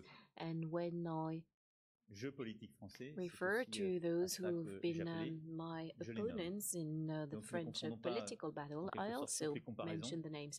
So let us not mix up everything. And regarding the fight against terrorism, I think that the right approach is to have a strengthened cooperation in the field of intelligence, is also to be working together on all the theaters of operation where we are, and I think that the decisions we've reached today will enable us to do more. Next, your question regarding Bashar al-Assad, which is an important one. Let me put it simply. Indeed, we now have a new approach of Syria, because we want some results and we want to be closely working together with our partners, including the United States of America. We have one main goal, which is to eradicate terrorism, no matter who they are. We want to build an inclusive and sustainable political solution. Against that background, I do not require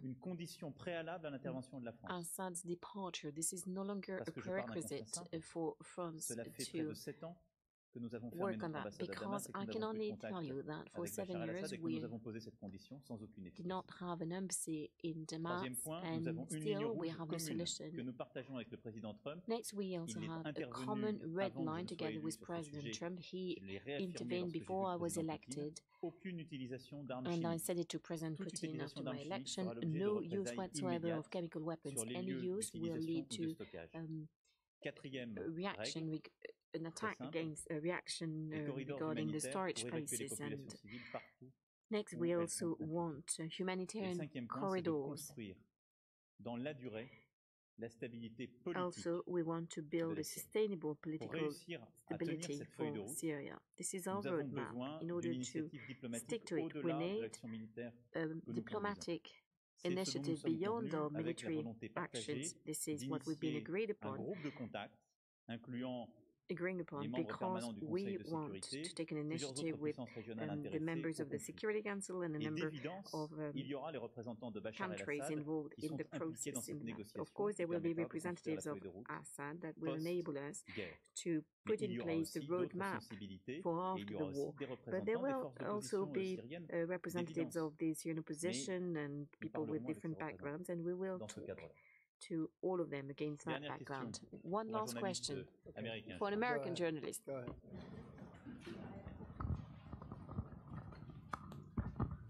Thank you, Mr. President. Thank you very much. Phoenix TV of China. Ma question est adressée à deux présidents. Monsieur le Président Macron, vous avez eu la première rencontre. For both presidents, Mr. Macron, you had your first meeting with the Chinese president during the G20 summit. What will France do? How will France cooperate with all of these areas with China? And what do you think personally of Mr. Xi Jinping? You have just met Chinese president during the G20 summit. And how do you want to continue to work with China? And what do you personally think about Mr. Xi Jinping? Thank you very much. Well, he's a friend of mine. I have great respect for him. We've gotten to know each other very well. A great leader. He's a very talented man. I think he's a very good man. He loves China, I can tell you. He loves China. He wants to do what's right for China. We've asked him for some assistance with respect to North Korea. Probably he could do a little bit more, but we'll find out. We're now working on some trade deals. He's been very nice. He's let, as you know, beef go back in, certain financing go back in, credit card financing, and various other things go back in at my request, which is a great thing for our farmers. So a lot of good things are happening, but we're going to be working on some very major trade components. But President Xi is a terrific guy. I like being with him a lot, and he's a very special person. Okay, thank you. J'ai eu le premier entretien physique après une discussion téléphonique avec le président I first talked to President Xi over the telephone, then I got to meet him in the margin of the G20 summit in Hamburg. Early next year, I will be traveling to China. We've agreed to it. So I cannot say that he's a friend of mine or that I know him very well, because I very much want to say things as they are. But we had some initial contacts which were extremely fruitful and positive. I have a lot of respect for President Xi, and I would like to say that over the past few months he did express his willingness to have a vision for multilateralism and wanted to commit himself on a number of topics. I think that many of us remember his words in Davos, and he there very strongly expressed his vision of the role of China. We have a number of joint commitments, including on climate. He's very committed to that, and he told me that he wanted to do more in the field, and I can only be happy about it. He wants some strong cooperation. And like President Trump said, there are also the trade issues, and regarding a number of activities. There are issues, there are differences, but a joint willingness to sort them out. And as members of permanent members of the Security Council, we want to work together on all of the topics we've been discussing today. And China, in this respect, is a key partner in order to build peace all around the world.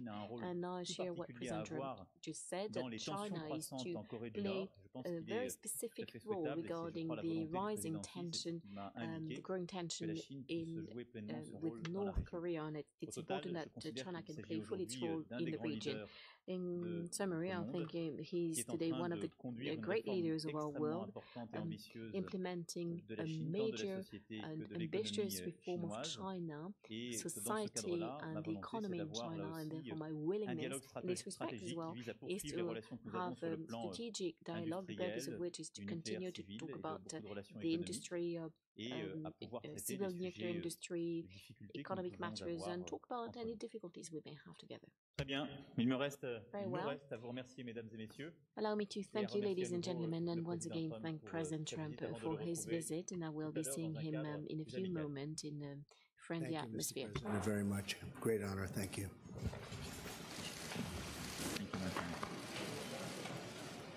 Thank you.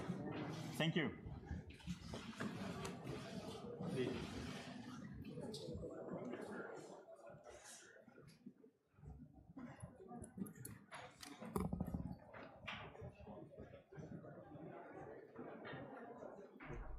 All right, guys, that was President Trump there with the joint statement with President Macron in France. I didn't want to butcher his name.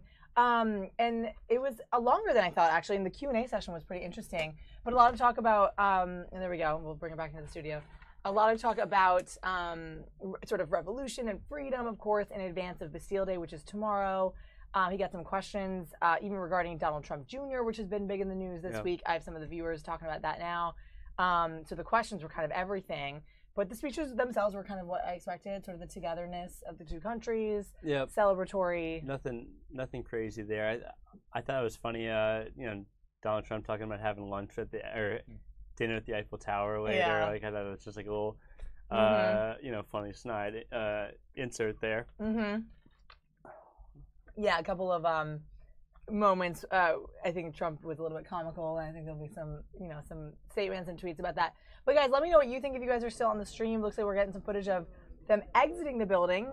I believe this is live, so we'll take this for a second just so you guys can see the full look of what's going on over there in France today. And then shortly, we're going to come back over here in Washington, D.C. We have a little surprise for you guys regarding our station and some new stuff that's coming around at Fox 5 D.C. local news here in Washington.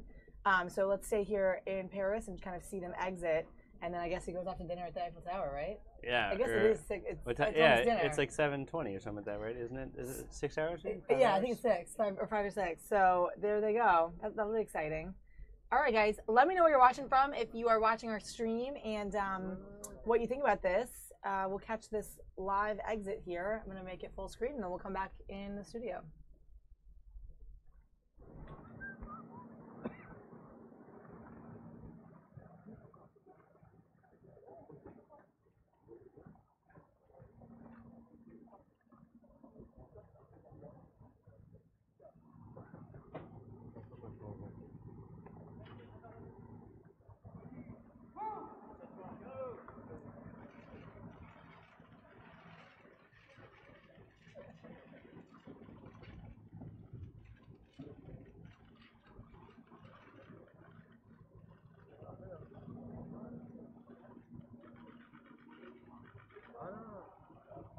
S'il vous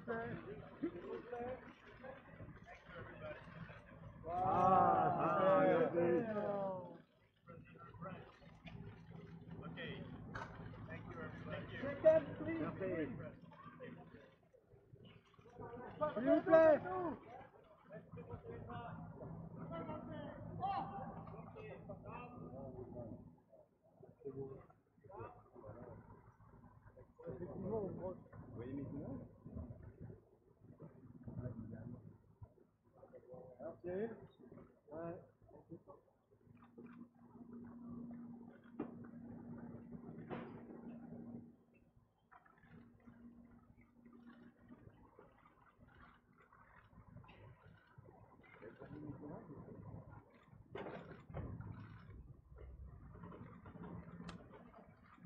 Ça démarre pas.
All right, guys, back in studio here. Thanks for joining us on the stream. And Aaron, thanks for sticking with it. It looks like you're enjoying this feed that just went down. So we saw the president's exit and a little ceremonial effect, I guess, there as that all rounded out.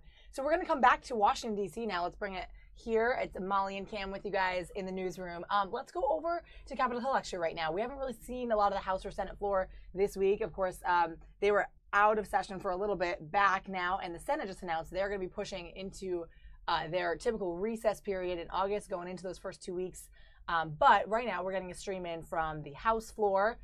We just saw Schumer up there, Chuck Schumer, Senator Schumer, and McCain, and some others are there speaking about healthcare and that. The breaking news today was that the GOP, I was just reading this, did release new version of the Obamacare repeal. Obamacare repeal. So exactly, and it does include some of Cruz's bill that he had been talking about, which is somewhat controversial and has been looked at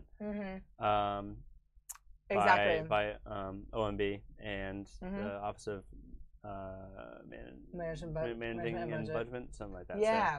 So this was changed up a little bit, and they're hoping to get the votes. Obviously, this time around, it would maintain some Obamacare taxes on the wealthy, but provide new financial support for health insurance for people to buy health insurance.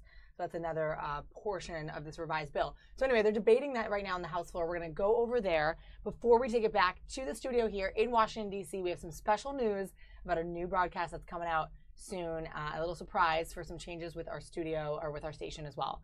So, all right, let's take it to the House floor. Looks like it's going on now. Listen in. Sadly, we know that my Republican colleagues attempting to jam this immoral and callous Trump care bill through this body actually are aware of the crisis facing their states. They speak to the same constituents. They read the same newspapers. They see the same obituaries of Americans who lost their lives to the opioid overdose epidemic.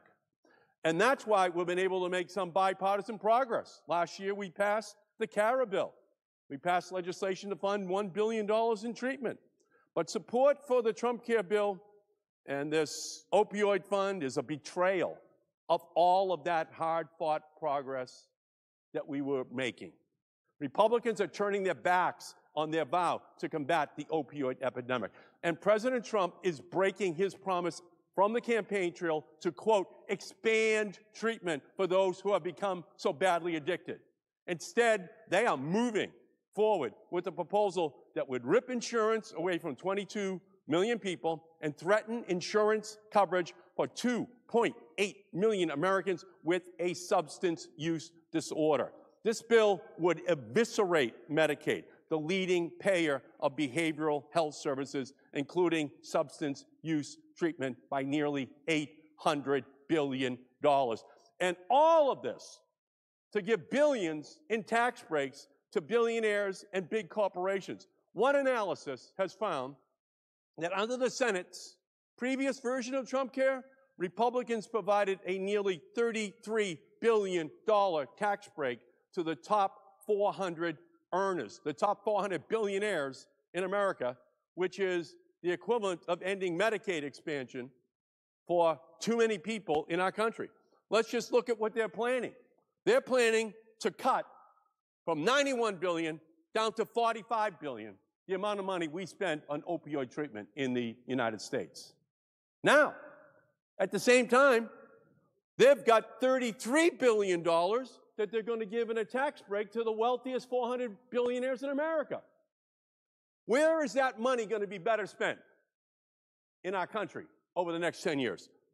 $33 billion for the 400 wealthiest people, or adding that money back in so that we can have the treatment for people who have opioid addiction problems in their families? What's going to be better for America? Well, the Republicans say we need all that money that would go for treatment to give it to the wealthiest people in our country.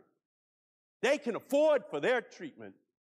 Their family will have all the health care coverage that they need if they have problems in their family. But the Republicans don't care. If you kick them in the heart, if you kick this bill in its heart, you'd break its toe. You'd break your toe. That's how bad it is. So for me, this is, without question, at the heart, a simple explanation of what's fundamentally wrong with this Republican bill. There are many other things wrong with it. Pre-existing conditions, go all the way down the line. But how can you, when we have this modern-day plague, which is hitting our country, take all that money away and give it away to billionaires? It's just wrong. Too many families, too many letters, too many conversations that we've all had with these families, too many tears that we've seen. And so for me, there can be nothing that is worse than doing that to families, taking away their hope. And this is going to be a battle of monumental proportions. And all I can tell you is, for the 2,000 families that died, that had someone who died in Massachusetts last year, we're going to make sure this is a battle that everyone knows. Because if they understood, if the American people understood that they're doing this to all of those families that have an opioid problem right now, there would be a revolt that would rise up across this country. And over this next week, the American people are going to learn about what's in the soul of this bill. So, Mr. President, I yield back the balance of my time. Mr. President. The senator from Tennessee. President, I'm here with Senator Corker today to address the Senate and encourage this body to vote to support Bill Hagerty as our ambassador to Japan. In 2013, when Bill Hagerty was the Commissioner of Economic and Community Development for Tennessee, he gave a speech entirely in Japanese at the American Embassy in Tokyo. Now, I've looked it up. There have been 16 United States ambassadors to Tokyo, a very distinguished group since World War II. A five-star general, 2 former Senate majority leaders, a former Vice President of the United States, former Speaker of the United States House of Representatives, the daughter of a former President of the United States, and so far as I know, none of them were able to do what Bill Hagerty did in 2013 when he made a speech entirely in Japanese at the American Embassy in Tokyo. That's just one reason I think that Bill Hagerty is one of President Trump's best appointees. He was born in Tennessee, graduated from Vanderbilt University, was associate editor of the Law Review, worked as consultant for the Boston Consulting Group. During his final 3 years, he lived in Tokyo and he served as senior managing executive for their clients around Asia. He was selected by President George H.W. Bush to be on his staff, and there he worked on trade and commerce and defense and telecommunications issues. He was a White House fellow. He was founder and chairman of a company in private life that became the 3rd largest medical research company. He founded his own private equity and investment firm. From 2011 to 15, he was the Commissioner of Economic and Community Development for Tennessee, and in that role, working with Governor Haslam, was enormously successful. They secured $15 billion in investments and 90,000 jobs for our state. In 2 of those years, Tennessee was the #1 state for economic development and #1 state in job creation through foreign direct investment. Bill Hagerty is a distinguished Eagle Scout. He was head of a capital campaign for the Scouts. He served on the board for the Far East Council of the Scouts, encouraging growth of Boy Scouts throughout Asia. One way he intends to continue that mission is that his 2 sons will join their respective troops in Japan following his confirmation. And his wife, Chrissy, would want me quickly to add that there are 2 aspiring Girl Scouts in their family who will have time to do the same. It's not only one of the best appointments, but one of the most important of this president. There's a reason why we've had such a distinguished list of ambassadors since World War II, including our former Majority Leader Howard Baker from Tennessee. Mike Mansfield, another former Majority Leader of this body, was also ambassador. He used to say in every speech he made that the Japanese-American alliance is the most important two-country relationship in the world, bar none. Ambassador Mansfield said that so often that Americans in Tokyo used to call our embassy there the Bar None Ranch.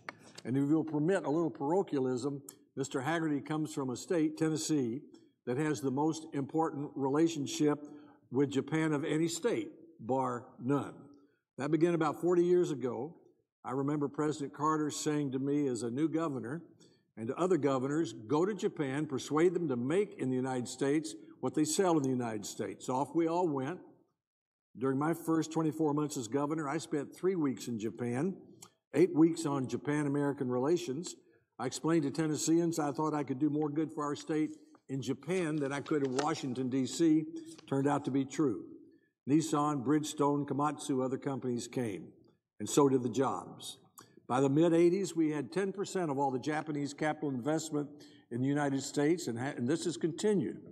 Nissan and Bridgestone have North America's largest auto plants and tire plants in Tennessee. And with Mr. Haggerty's help, Bridgestone as well as Nissan have decided to locate their North American headquarters in our state.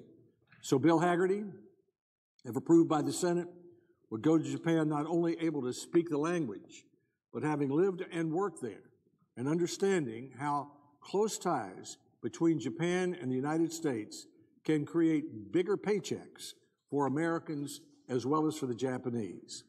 I joined my colleague, the chairman of the Foreign Relations Committee, Senator Corker, in enthusiastically saying, my hope is that the Senate will approve today his nomination and that he will soon be on his job and his children will be in their respective scout troops in Japan. Thank you, Mr. President. Mr. President. The senator from Tennessee. I thank my friend and our senior senator, Alexander, for his eloquent comments about this great nominee. And I also want to thank him again, as I do many times, for the outstanding relationship he developed with. Hey guys, you're still watching Fox 5 Live here on in Washington, D.C. Fox 5 Live in our digital newsroom. This is the House floor. You're watching it live. They're talking about healthcare, debating that in the House. It sort of is an ongoing live thing that we have coming in. But I do want to say, stay with us for an announcement that's really exciting, some changes to our station, to our studio, and we're going to do some live pictures, something very exciting and surprising, and I'll give you some more info on that. So just a little teaser to stay with us here on the stream, because we're going to be getting some live picture up, and we'll announce something new for our station that starts next week. So, all right, stay with us. We'll keep it here in the House, and then once we have that ready, we'll bring that to you guys. All right, guys. Privilege of knowing Bill Haggerty and his family on a personal level. I've seen him in business and the outstanding things he has done there. I've seen him represent our state as Commissioner of Economic Development and cause it to be one of the most heralded states in the country relative to job creation. And much of that had to do with his ability to deal with other governments around the world and cause them to be attracted to our state.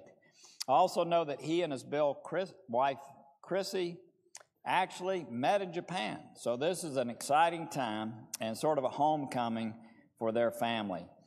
There's no one more well-suited to fill this important role, and I know that our nation will benefit from Bill's leadership and experience as he carries the tremendous legacy of U.S. ambassadors to Japan, including the late Howard Baker, another fellow Tennessean. I am really, really proud of this nomination and know that Bill will represent the very best of our country during his service in Japan.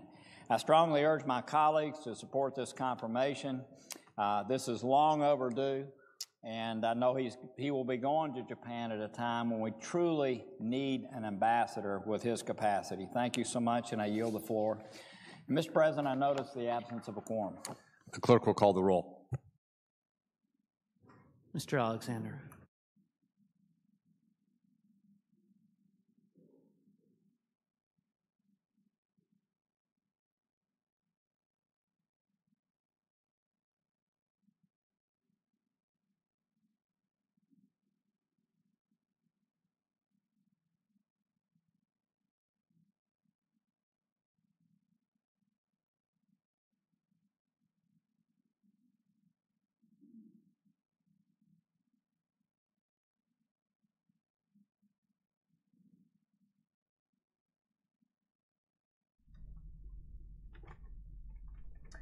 right, guys, we're back in studio. Molly and Cam here. Thanks for staying on with us here throughout the afternoon. Just rolling through our digital show, and we saw some new breaking news regarding the Nationals, the Nats. Yep. Here in Love town. the stuff, the Washington Nationals. If you're a Nats fan, you know that you often catch them on MASN, the Mid-Atlantic Sports Network, which them and the Orioles, the Baltimore Orioles, share as far as broadcasting their games. And today, the Nationals won a major court ruling case against MASN. Basically, the Nationals claimed that MASN was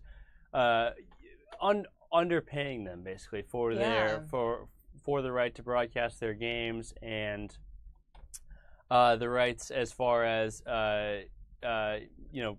rights fees that the Nationals can earn from television broadcasts. So for some reason they were being denied those certain amount of money that they're owed.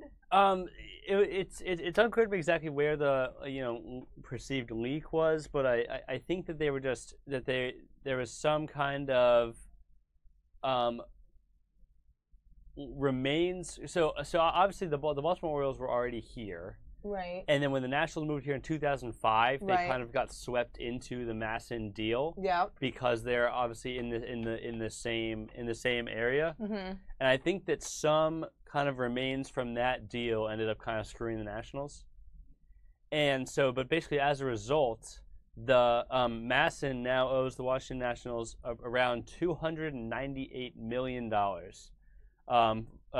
For the team's 2012 through 2016 television rights. So amazing, right? Big payday for the Nationals, and owner the Lerner family is going to get a big payday out of that. Yeah. Which obviously helps as far as paying for, getting free agents, paying free agents, and hopefully maybe extending some of the guys that we have now. So pretty interesting stuff coming out and breaking news for the Nats. So it's exciting. All right, we're going to go over to this because this is happening now. Here's our surprise, guys.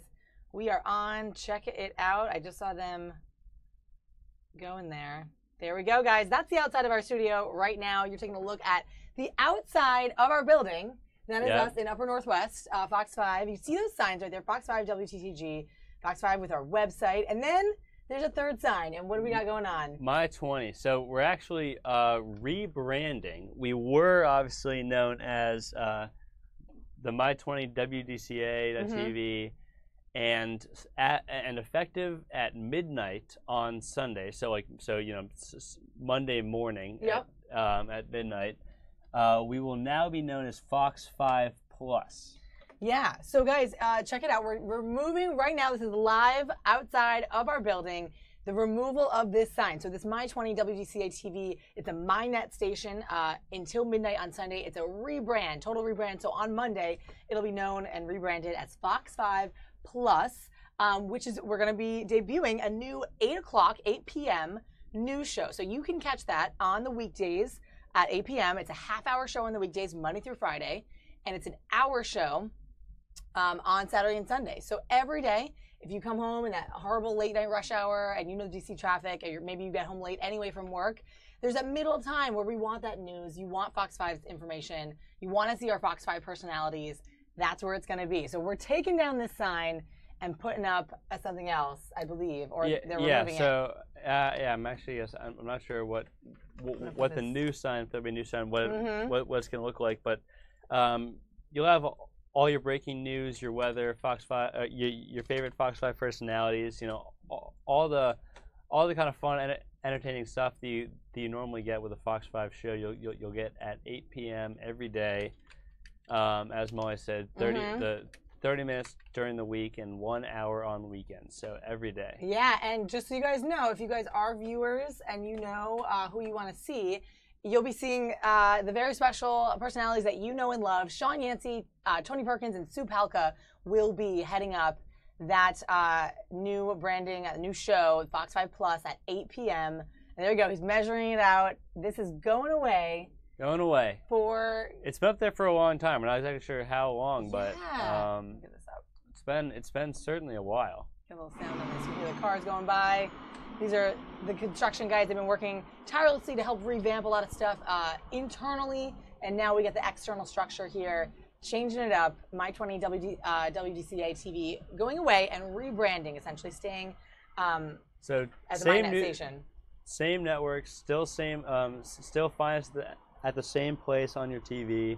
And obviously, you know, internet's staying the same. Yep. We'll still be here every day, 11 to 2. Exactly, and that goes right into Aaron. You just had a question. Great question. It will not change the name of the YouTube feed. Please do find us here. Subscribe to our channel. We're Fox 5 Live. So we're part of the digital team. That middle sort of sign, I guess, sort of brands us. The website, fox5dc.com, where you can also catch this live stream that you're watching right now on the bottom of the website. So if you ever want to pop in, you can only kind of access the website. We are there, like Cam said, every day on YouTube and on fox5dc.com.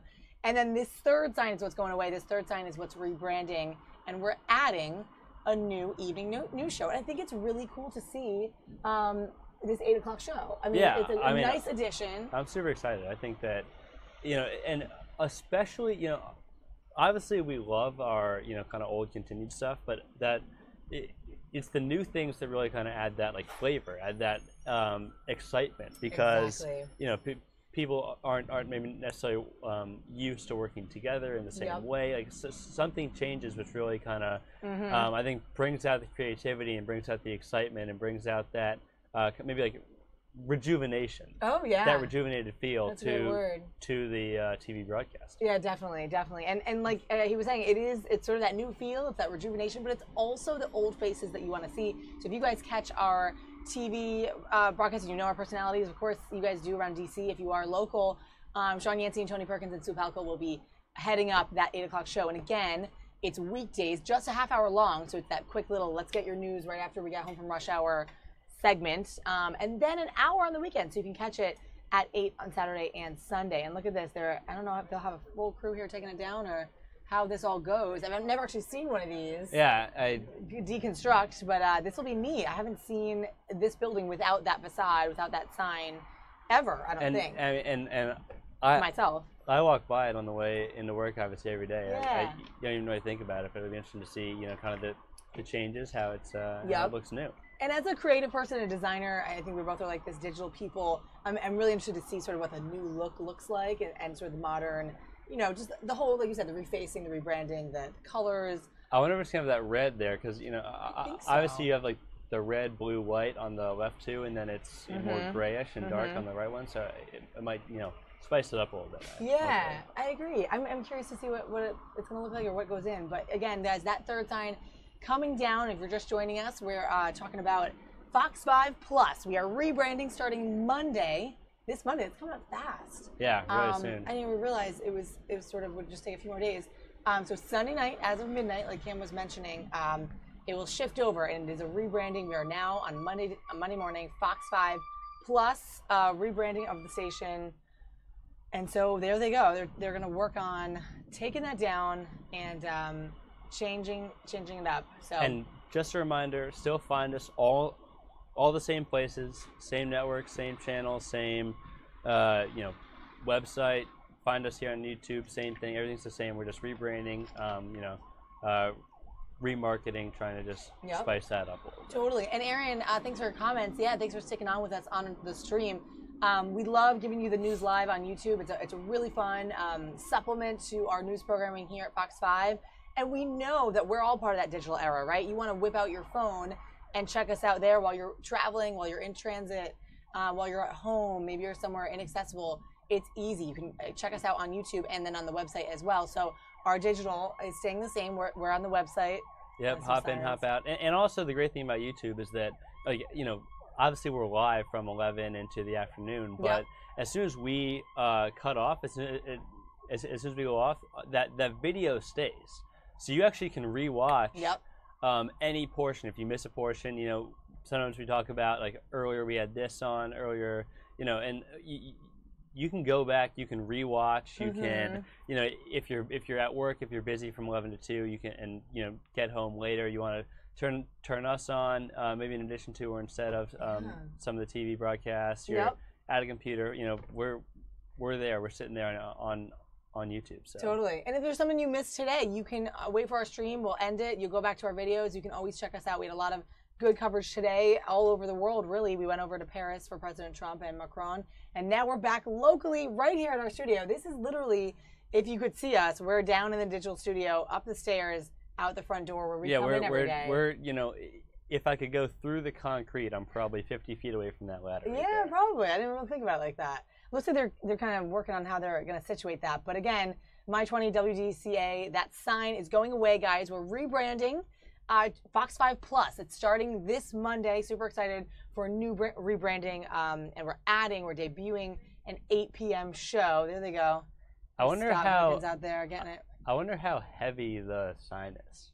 Yeah, me too. Like, do you think it's like really heavy? Oh, you think it's light? Well, I know it's. Oh no, I know that. Sorry, I know there's lights in it and like electrical stuff. So it's probably intense. I wonder if that one guy's gonna be able to take it down by himself, or if he's gonna. If they have a little crew like out there. help, yeah, or something. Like maybe tie it down. I know they're right outside there. I was gonna say maybe Cam, you could run up and help them out. Run up the stairs. Bye. I can go wave. Yeah, guys, if you're coming on our stream, we are giving you the look. There it is. He's up there on the ladder. There's Doug taping this. So we're rebranding station, this portion of it. Still a MyNet station, but until midnight Sunday, we're rebranding for Monday. There we go.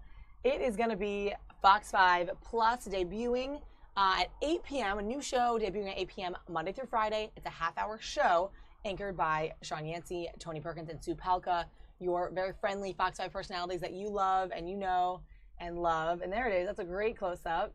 There he goes. I guess he just unbolts it and there it goes. Unscrews it. And I wonder if he'll just kind of like let it fall. Like, I wonder if it's for saving it for any reason. Don't forget, guys, you're going to get all your stuff with this show. Breaking news alerts, weather promos, weather updates, of course, with this crazy, unpredictable summer heat in D.C. and crazy rainstorms. Hot, like 100 all day today. It's so hot today. And weather becomes the biggest thing because people want to know what's up, and you guys can get that, and you'll be able to get that on Fox 5 Plus at 8 p.m. on the shows. You'll have all your regular personalities that you know and love. So check us out. It's all starting next Monday. That's going to be very exciting to see that debut.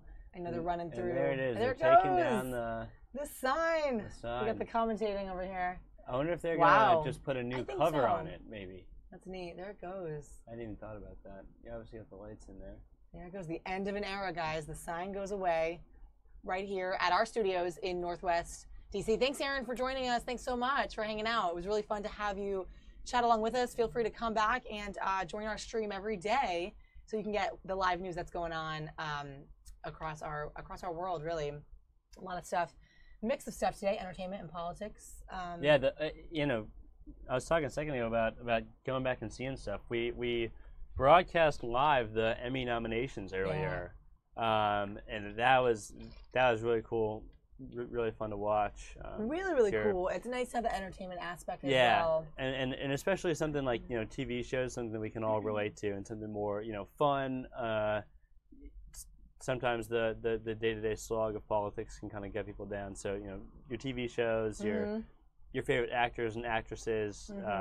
That's something I think that we can all get behind a little bit more, maybe. Yeah. Well, guys, if you're just joining us on the stream, you may wonder, what is it that we're looking at right here? It's the outside of our building, Fox 5 DC, right here in Upper Northwest, Washington, D.C. And look, all you see is these beams, these lights, really, that were lighting up this sign that has now been removed because we're rebranding. So WDCA 20 was our sign up there, MyDC. A20, a MyNet station. It is rebranding as of Sunday night. So Monday we'll be debuting a whole new, brand new show at 8 p.m. called Fox 5 Plus, and it's going to be a great little chunk of half-hour news that you can check in with on our TV broadcast there. So he's about to take this off, replace the sign. We'll see what he comes up with here. I was curious what this was going to be. I wonder if he's going to take the rest of that off and put up a whole new thing, or if it's just going to be like a new front to that same light structure. Yeah, I'm curious what it's going to look like, too. It's a whole new concept, a whole new rebranding. We're so excited to roll it out, guys, and we're excited to have you guys along with us to check it out. So do know that we're going to stay right here, part of the digital team.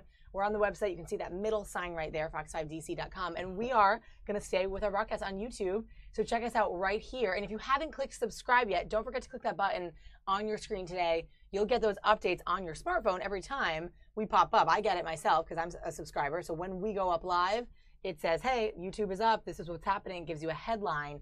So please do know that you can subscribe and check that out and easily access our digital broadcasts every day. Yeah, it makes it easy to get in.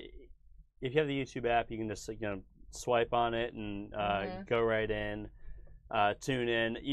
you also can get emails, and if you go on to if you go to actual YouTube, you can click on the subscriptions box, and then you get, depending on how many people you are subscribed to, you can get a list of all the most recent videos. So you get our one from today. You can look back in our one from yesterday, the day before that. If there's some breaking stuff, you can check out all the headlines and see which one. Just all the interesting stuff that's been going on. Tune into the to the best segments that we have. Yeah, totally, guys. And I'm seeing some people are just joining our stream, so welcome to the stream today. You're looking at a live picture outside our studio, and we're waiting and watching to see what goes up next. It's a brand new concept, guys. We are rebranding this third element here that you see. The sign is off. They just took off the front of the WDCA 20 station, sort of the graphic there that designated that station.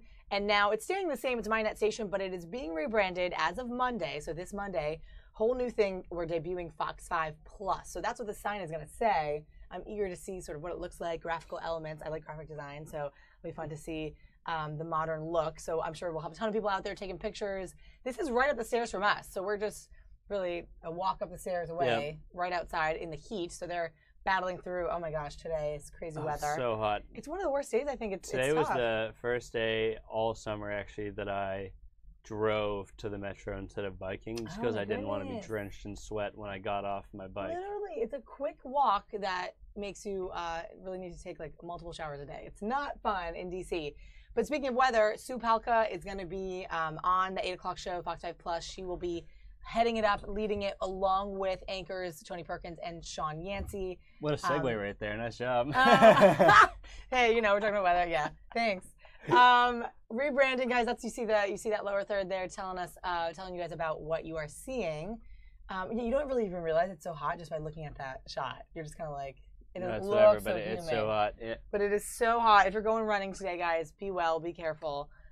Drink water, hydrate. Yes. Oh my goodness. Whew, tough one out there. But you can see at the bottom of your screen, Fox 5 Plus is coming here to Fox 5 DC, and we're so excited to share it with you guys. So starting next Monday, you can see it at 8 p.m. Remember, it's a half-hour show at 8 p.m. on the weekdays, 1 hour show on the weekend. So Saturday and Sunday, a good 1 hour long show. That'll be fun to see. See the super excited. And just a reminder, it is still, as far as actually finding it, same channel, same website, same everything. Yep. We're just rebranding. So it's a different name, but same people that you know and love in the same place. So don't worry about trying to find us. So Fox 5 Plus, I'm eager to see. I'm really hoping they get the switch up. I'm not sure where they're going with it, if they had it ready, but that is what we are debuting for you guys, and we're excited to share it with you. So let's see them get this up. I don't know what's going on, but so our photojournalist Doug Wilkes is out there filming this in the blazing heat, and we are awaiting this momentous occasion here. We haven't really changed that in a long time. Those are the signs that I walk up to ever since I started here. So the middle one kind of designates us, I guess. Fox 5 DC, it's our digital platform. It's sort of the main, I guess you could say, nucleus of the digital. We are the YouTube channel here, this live stream that you're watching. And if you guys like it, please do subscribe and live chat with us. We're on daily at 11 a.m. into the afternoon. And that's sort of the middle sign there. The first sign, of course, the basic Fox 5 WTTG. And then we'll have the Fox 5 Plus rebranded of WDCA 20 on that third sign. So looking forward to getting that. Let's see if that's coming here shortly. But yeah, a lot of good stuff in the show today. We kind of covered some politics and a mix of things. Like with the ESPYs and the Emmys, so awards from all over the world, or from all over the kind of entertainment spectrum. And yeah, when we have fun stuff like that, don't forget to check too, if you're on social, which some of you guys probably are because you're liking YouTube, on our Instagram and our Snapchat feeds. We had some funny, relevant things to the day's news, and there's some funny stories. There's a story about the ESPYs from last night on our Instagram story, so that's a fun one. Oh, so funny. So check it out on our digital, so we got to promo that. But right now we're promoting this new, our new rebranding, Fox 5 Plus, coming next week here at WTTG, Fox 5 DC. So we're local news here in Washington. If you're on our stream, maybe you're far away, maybe you're joining us from somewhere else. We want to thank you guys for watching on our stream today. So maybe you're not local, but this is right outside our building here in Washington, D.C., local channel 5. And we're excited to see this switch here. Let's keep an eye on what's going on out there. taking it down. Yeah. Going back up in a second. So it should say Fox 5 Plus, a new look. And it'd be cool to have Tony or Sean or someone come in here or maybe even sit That'd be really around, cool. Yeah. chat about it. But they'll be promoting it. Early They next have been week, promoting maybe, something it. like Yeah. that. Yeah. So maybe you've caught it too in other promos. But yeah, it would be cool to kind of have them coming down and tell us a little bit more about how it's different, what they're going to be covering, and what they're excited about. Because it's always cool to hear from the personalities, like Jim doing the Final Five at night. Yep. And Jim Lokay, one of our other anchors who holds down the fort with the Final Five, 11:30 show here at Fox 5. So a lot of shows. Yeah. We have a lot of content, including our digital content that we'd love to bring you. During the day, kind of that nice little sweet spot in between Mhm. the early rush and the nighttime rush. If you're sitting at work, sitting at home, hanging out, put us on. You know, in and out whenever, just whenever you like the title, the Right, the breaking topics. news, the headline. Yep, just come in, check us out. Oh, here we go, guys. The debut. There it is, coming That's up. beautiful. So Oh, they I are can't actually wait. just going to put it right back over that same kind of guess casing. It's just so. a new Doug's front gonna to get it. that close up. There he goes. So again, guys, this is right outside our station. We're so excited. I'm gonna leave today and see this new sign. I'm gonna snap a selfie with it. Oh, for sure. So gorgeous. Look at that. Fox 5 So Plus. there you go. Same station, WDCA TV, rebranded as Fox 5 Plus. Look at that bold royal blue. I love it. It's awesome. If you guys drive by in Wisconsin Ave, you'll check this out when you come by because it's pretty. It's right there. It's the first one. It's visible from the road. And there it goes. Oh, that's awesome. It's gorgeous. Love the black contrast too. Looking fresh. So staying with that red, white, Yes. and blue look, which is perfect, obviously, for the nation's capital. Very cool. Looking good. We've had some changes internally as well. Those will be debuted shortly. Right now, you can see kind of behind us, we're enclosed in our little digital studio. But more of this, this gorgeous new design, the rebranding, and more of this and more starting next week. Again, this is Monday. It's debuting the 8 p.m. show, half hour long, with Sean Yancey, Tony Perkins, Sue Palka headlining that.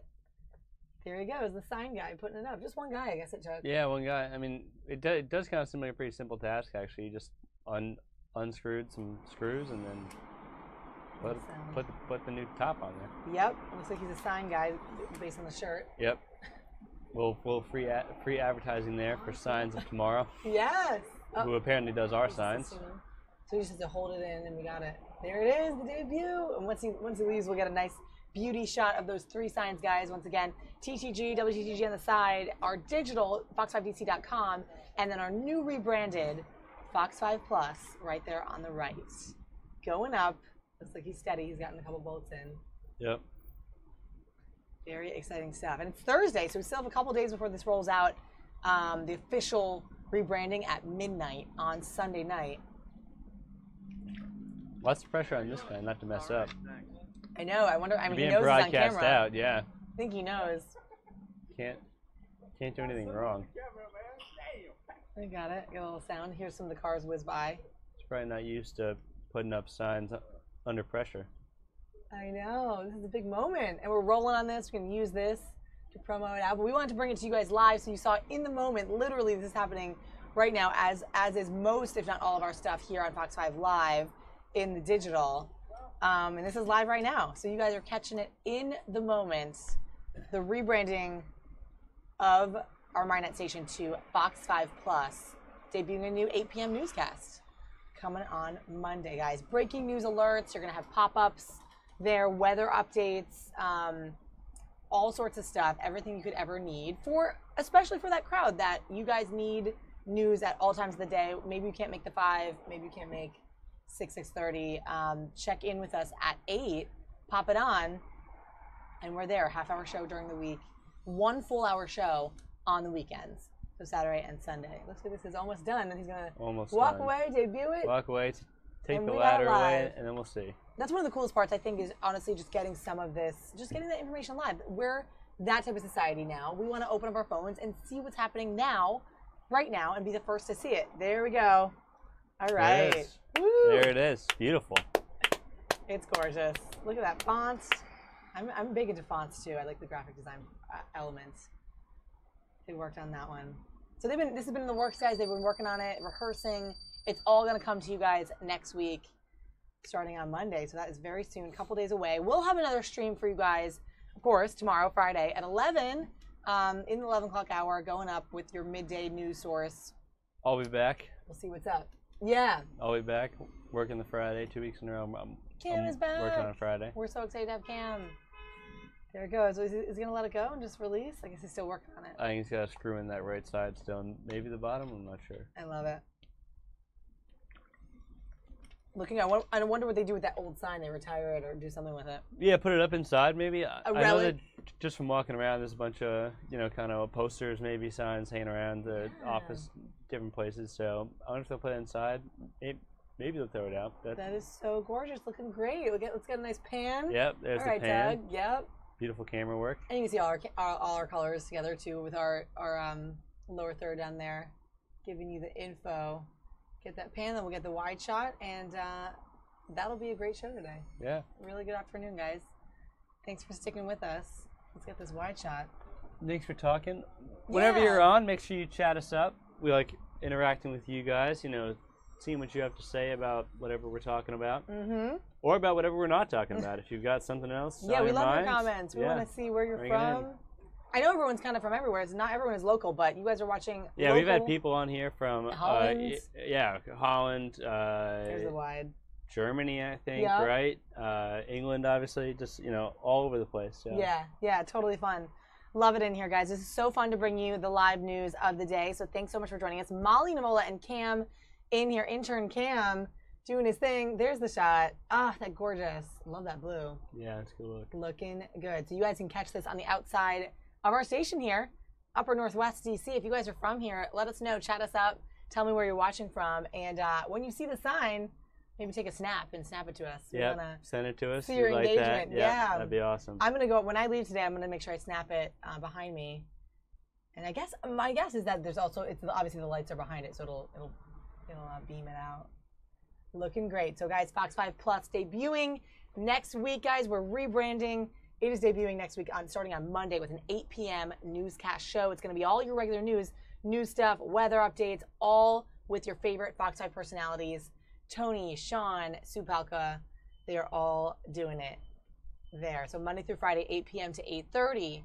Saturday and Sunday, 8 to 9. So 1 hour show.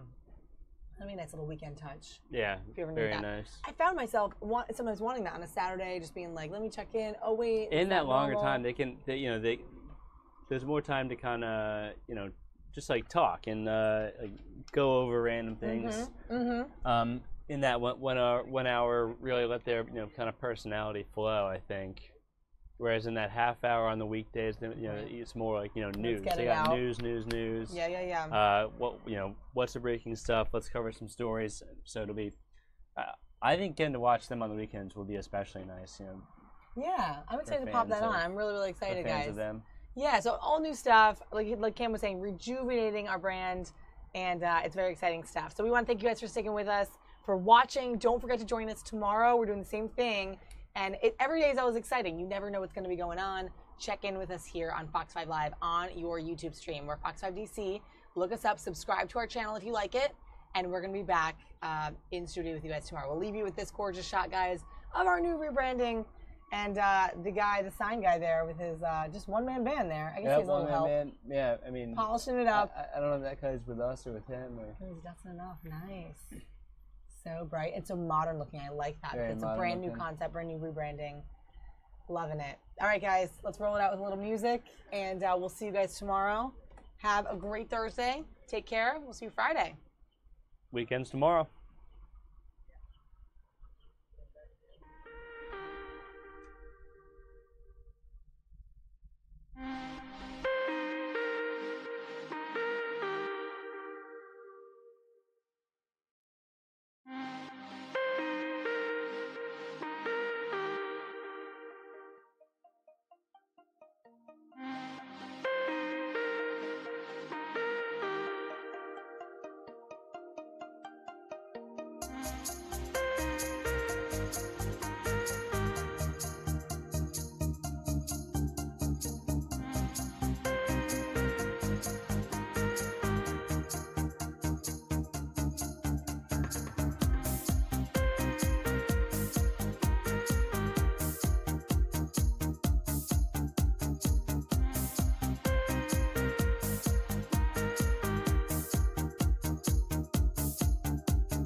Thanks.